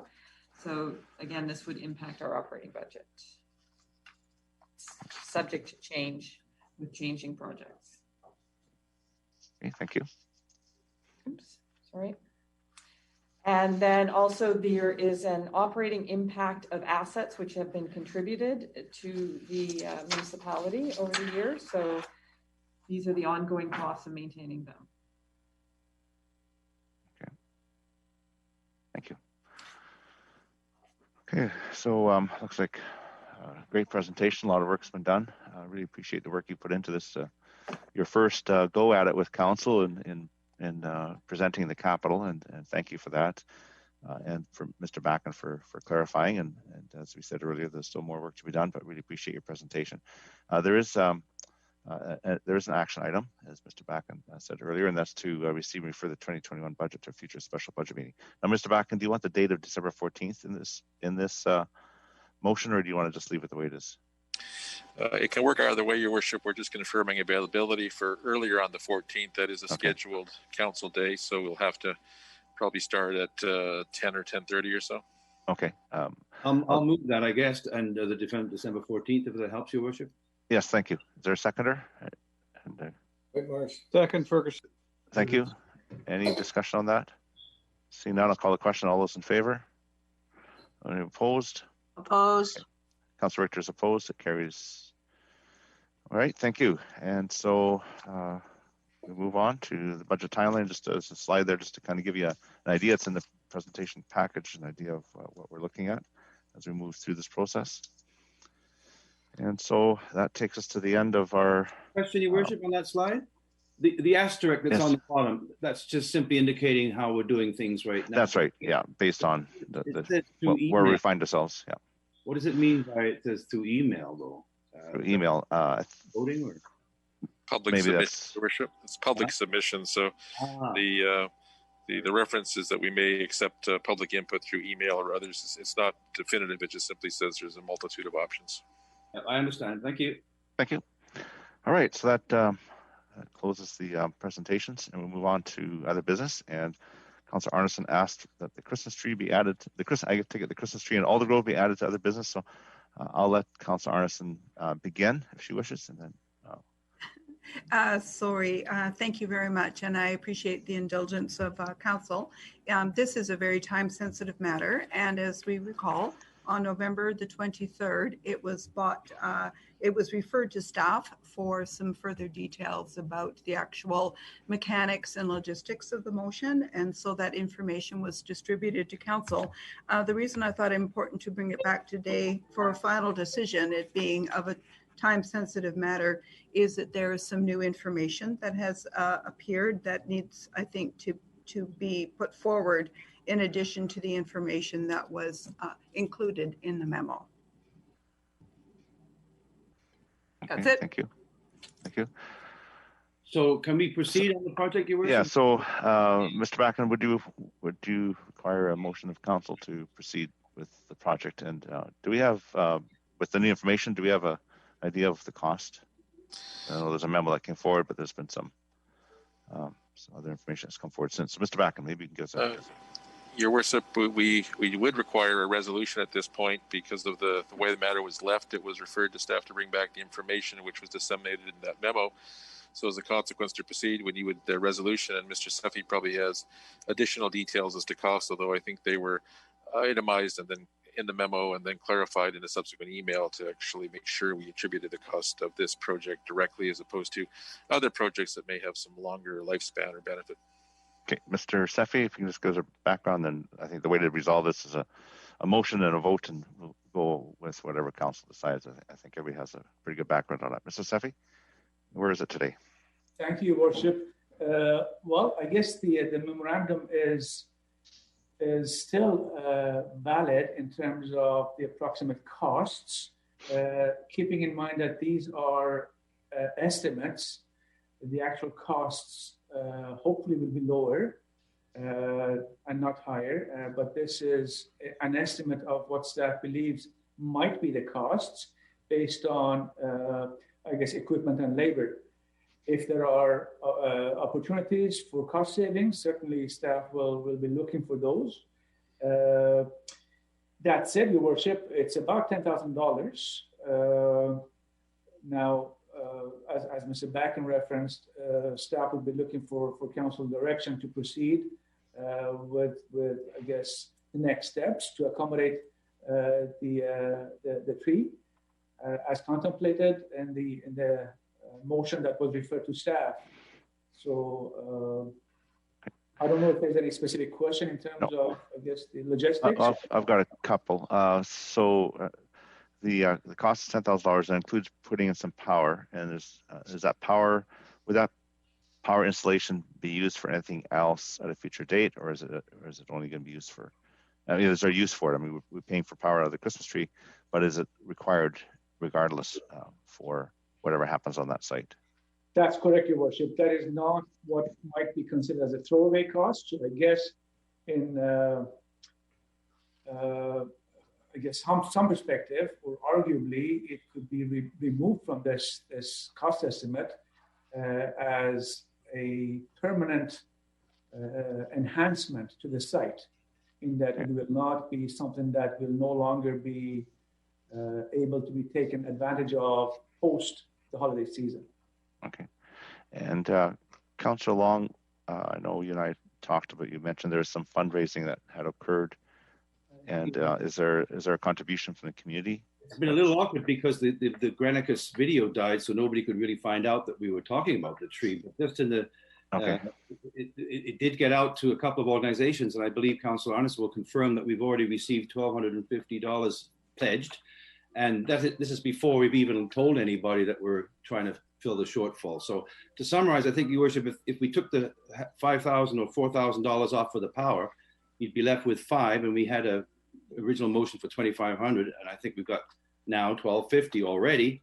If council would entertain a motion of up to $5,000, I think we're going to be able to bring that down considerably, as well as one or two of the suppliers indicated that they would be interested in donating part of their services too, but I'll leave that with staff. We don't want to get involved in that. Okay, I'll go to the speakers list, and we'll put a motion on the floor and have a vote, and then we can decide what we're going to do. Councillor Arnesen.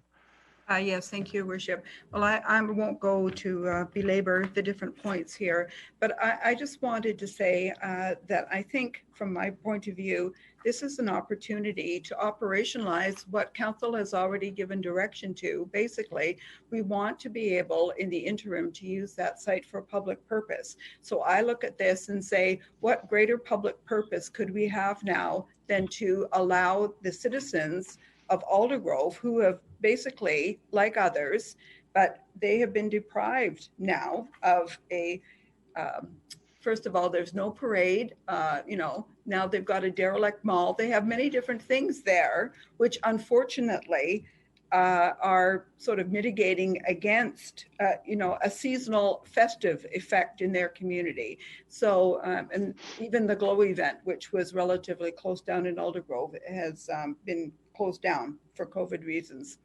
So I just want to put it to council. For me, what it reminded me of is an old-fashioned way to come up with something that was really going to be a community thing that people could participate in, the community could get around. we can work around issues of the logistics.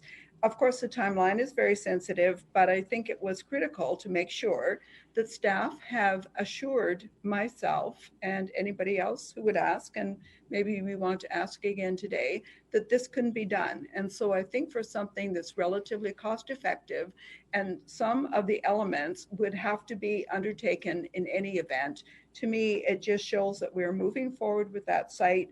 We're offering something. And for those who think that we are somehow pre-selecting a group of people to advantage in some way, and that others may come along after the fact and say, well, why don't you give us a Christmas tree? I don't think personally it will create that kind of precedent. I think because it's on the township site, this is really a one-off situation. And at the end of COVID-19 and the end of this very dismal year, I think it would be a huge community benefit to be able to put up a really nice Christmas tree for the benefit of the whole community. So that's it. Thank you. Councillor Woodward. Oh, I look forward to some here's too when I'm finished talking. So I just had a couple of questions though regarding this. So, Mr. Mayor, is there a motion, or because I'm not clear on the amount? No, it's a questions on the report, and then motions. You know, we're okay. So it's not clear. So maybe I'll save my. There's no motion. Just a question. If you had a question, staff. How much money is being requested? The motion's on the floor, but Councillor Long was suggesting up to 5,000, and then that would include anything raised, as I believe. No, that would bring it down. So.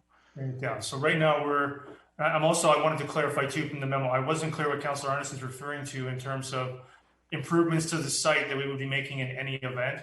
I don't know what those would be. This is specific to the as far as I can tell. Maybe that can be clarified.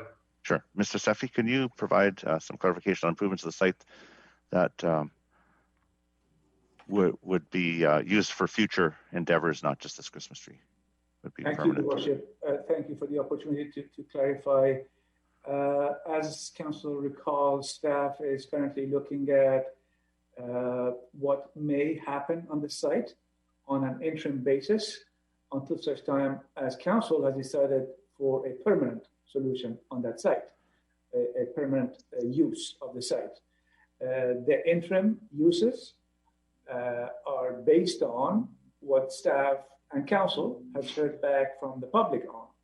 Those have been predominantly related to what makes sense in terms of compatibility with existing commercial uses in the area. So staff has actually put together a draft memorandum that staff hopes to be able to distribute to Council certainly prior to the next Council meeting, that will provide a bit more certainty as to what those uses might be that would occur sometime in the new year after the rainy season once the site has been stabilized. Those include predominantly some outdoor type public activities, gathering activities and uses. Recreational uses such as just getting together, some benches, some opportunities for social interaction, and even some opportunities for some commercial enterprises on a temporary basis, such as food trucks, etc., playgrounds, things of that nature, as well as some parking on the existing paved areas of the site. So those will form part of the staff memorandum that will go to Council. And as I said earlier, the wiring, extension of power will be able to be utilized as part of such future interim uses. Okay, so really, because I'm looking at the memo, every line item says Christmas tree in it. So power to the tree sounds like something specific to a tree. So maybe it's more than that, or it's something that's a benefit. I mean, obviously we wouldn't be spending the money unless there was the tree. But I also wanted to ask about one of the statements in the memo, just above the cost summary. Staff are currently in the process of ensuring appropriate site remediation and stabilization, subject to funding, which is expected to take 2 to 3 weeks. So the date of this memo is a couple days ago. So are we looking like, are we going to have a site that's not completely safe, still undergoing remediation and finalization of construction while erecting a Christmas tree in a parking lot? Can I get some clarity on the timeline? Steffi? Thank you again, Your Worship, for the opportunity to clarify. At the time that the memorandum was finalized and distributed, staff had not had the opportunity to discuss with the contractor the timing. So that 2 to 3 week period was an estimate that has now been confirmed to be within, I guess, a week and a half, a week to a week and a half. That's one part of it. The other part of it is that the works, or at least parts of those works, that specific component of the work, which Councillor Woodward just referenced, that being the stabilization of the site, the remediation, can potentially be deferred until after the holiday season, such that if directed by council, staff can proceed with a measure that is either an alternative or a partial remediation that would still be able to accommodate a tree on the site.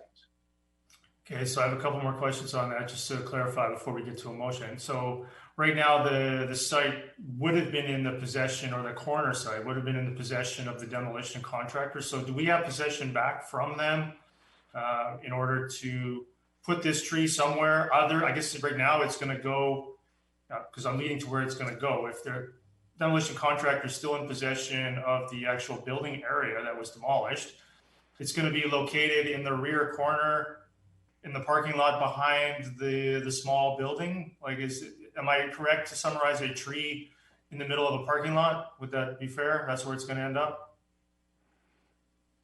Your Worship, the site is in the Township of Langley's control, so we have jurisdiction over it.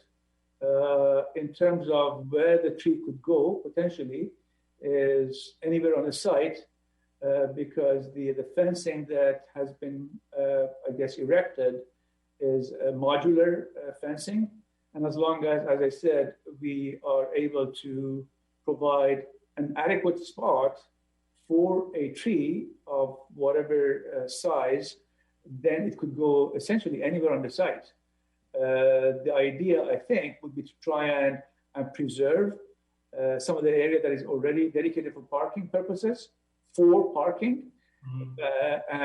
retain the fencing as it is, such that there is no public access per se to the tree, but rather just provided as I guess, for an aesthetic purpose. Okay, so Councillor Arneson maybe, or Councillor Long can correct me if I'm wrong, but that was the intent, to not allow public access to the tree itself. So, okay, so that's good to clarify. No public access to the tree. Spending a pretty significant amount of money. I mean, maybe I'll wait to see what the motion is, Mr. Mayor, but I think that answers my initial questions, given some concerns. And I guess the motion's inevitable, so I'll just wait for that. Thanks. Thank you. Yeah, that's the best way to test it with council. Councillor Richter. Yeah, well, I think this is a $10,000 political stunt, and I'm not in favor of it.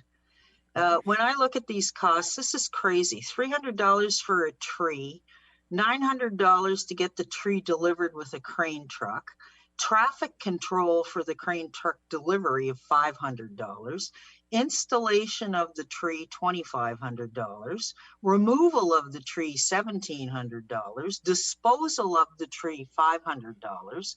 And so, you know, a week ago, we had a motion put in front of us for $2,500 tops. And now all of a sudden, Councillor Long is saying, well, let's double that in a week.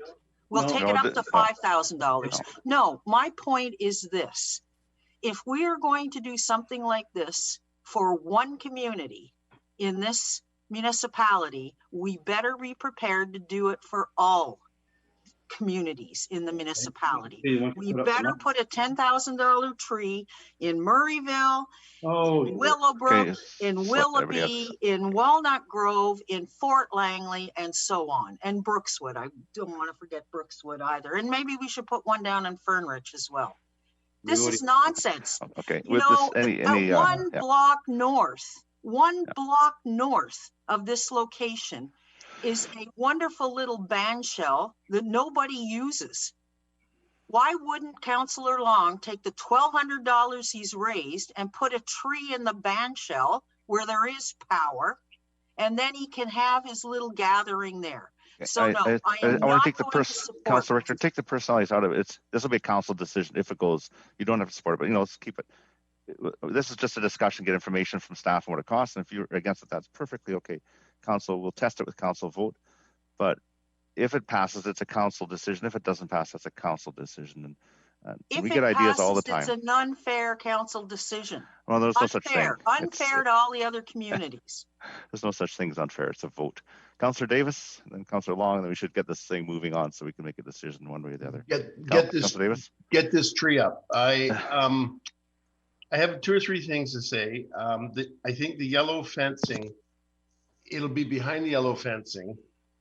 And I think there's enough topsoil there. I guess when they built the hotel, they probably didn't put a lot of fill in and they maybe went cheap on it and they've taken the fill out. So it should be easy pounding a tree in there.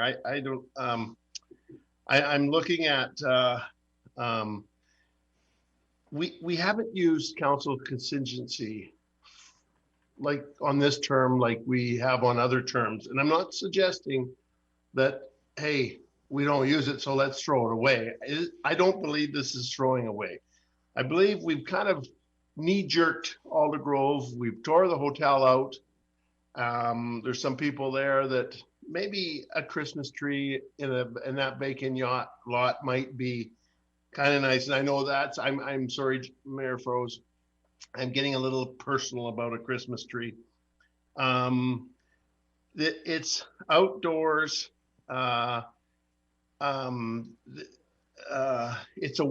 No disputing. I'm going to make a decision on a one-time tree.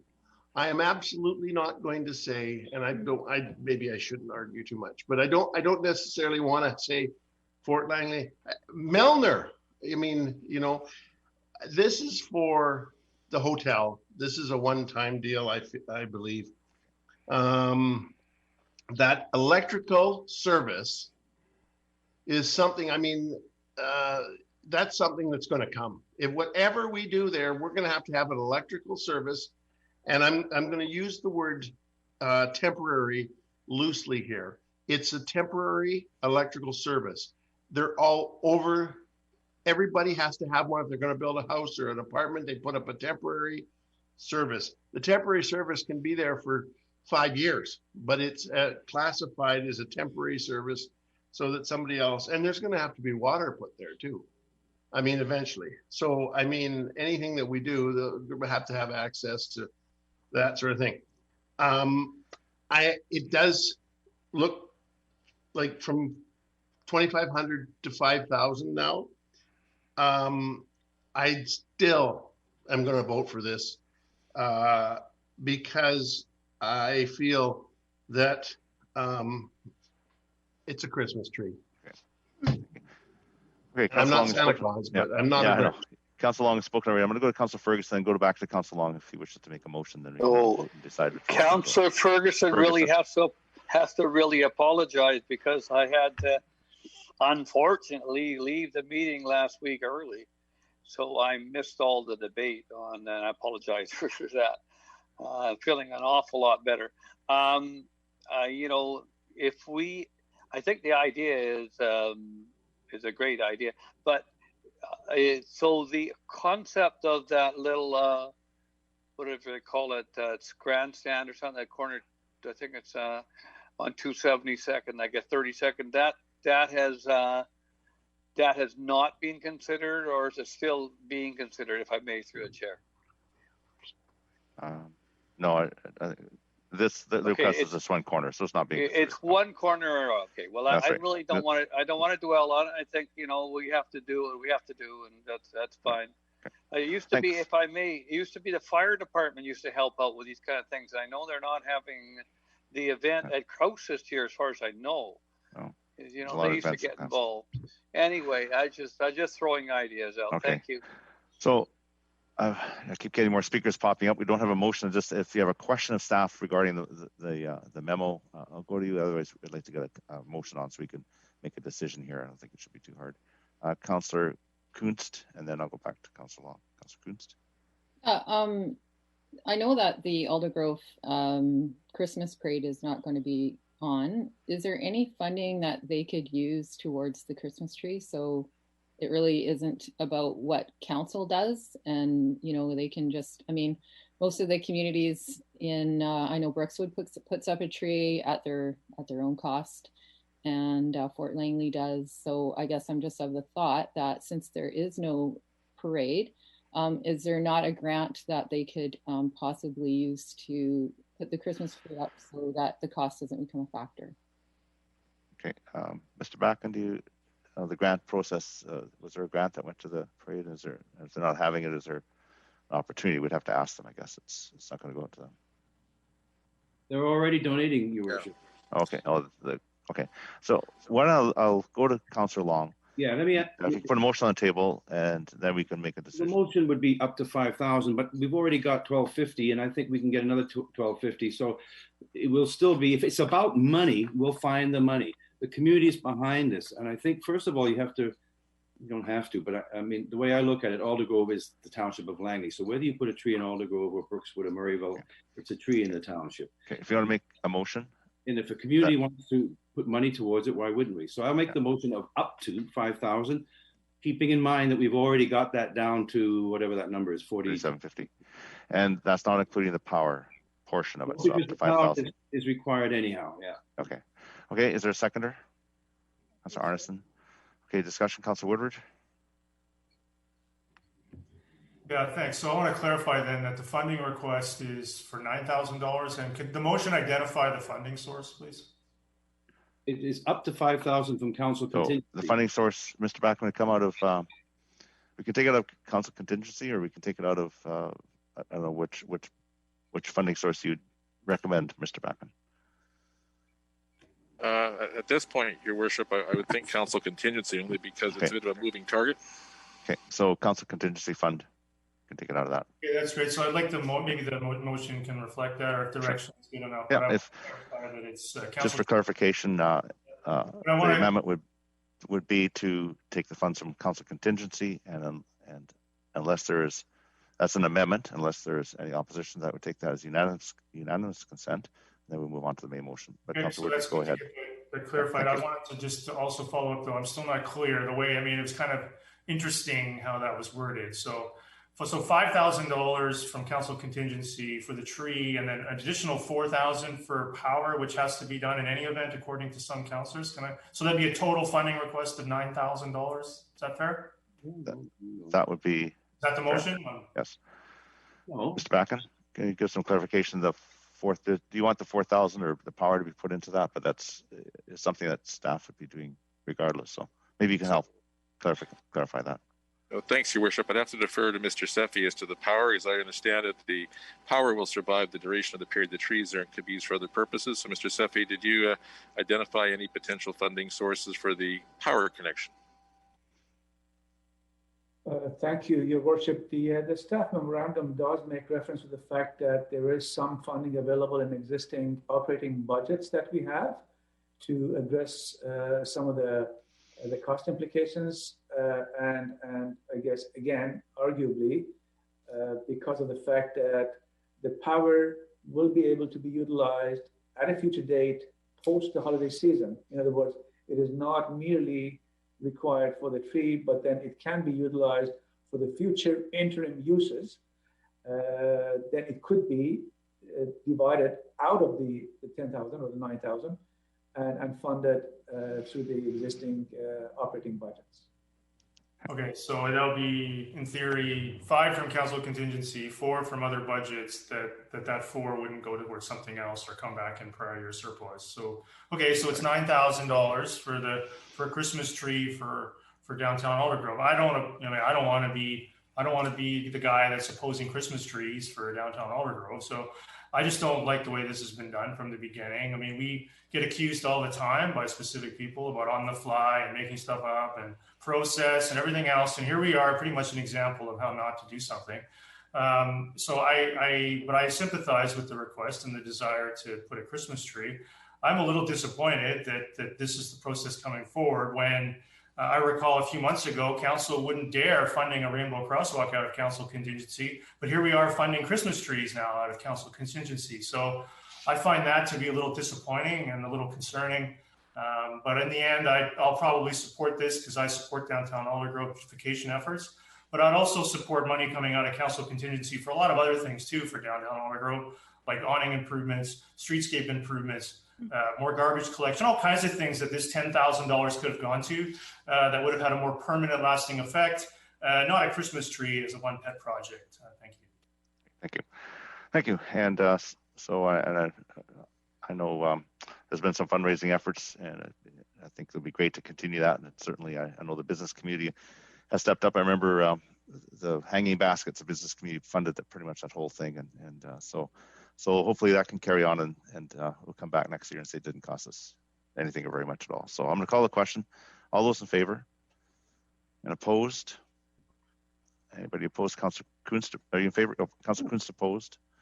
And the motion carries. Is there any other business? Call for termination. Termination. Councillor Davis, the seconder. Oh, Seconder.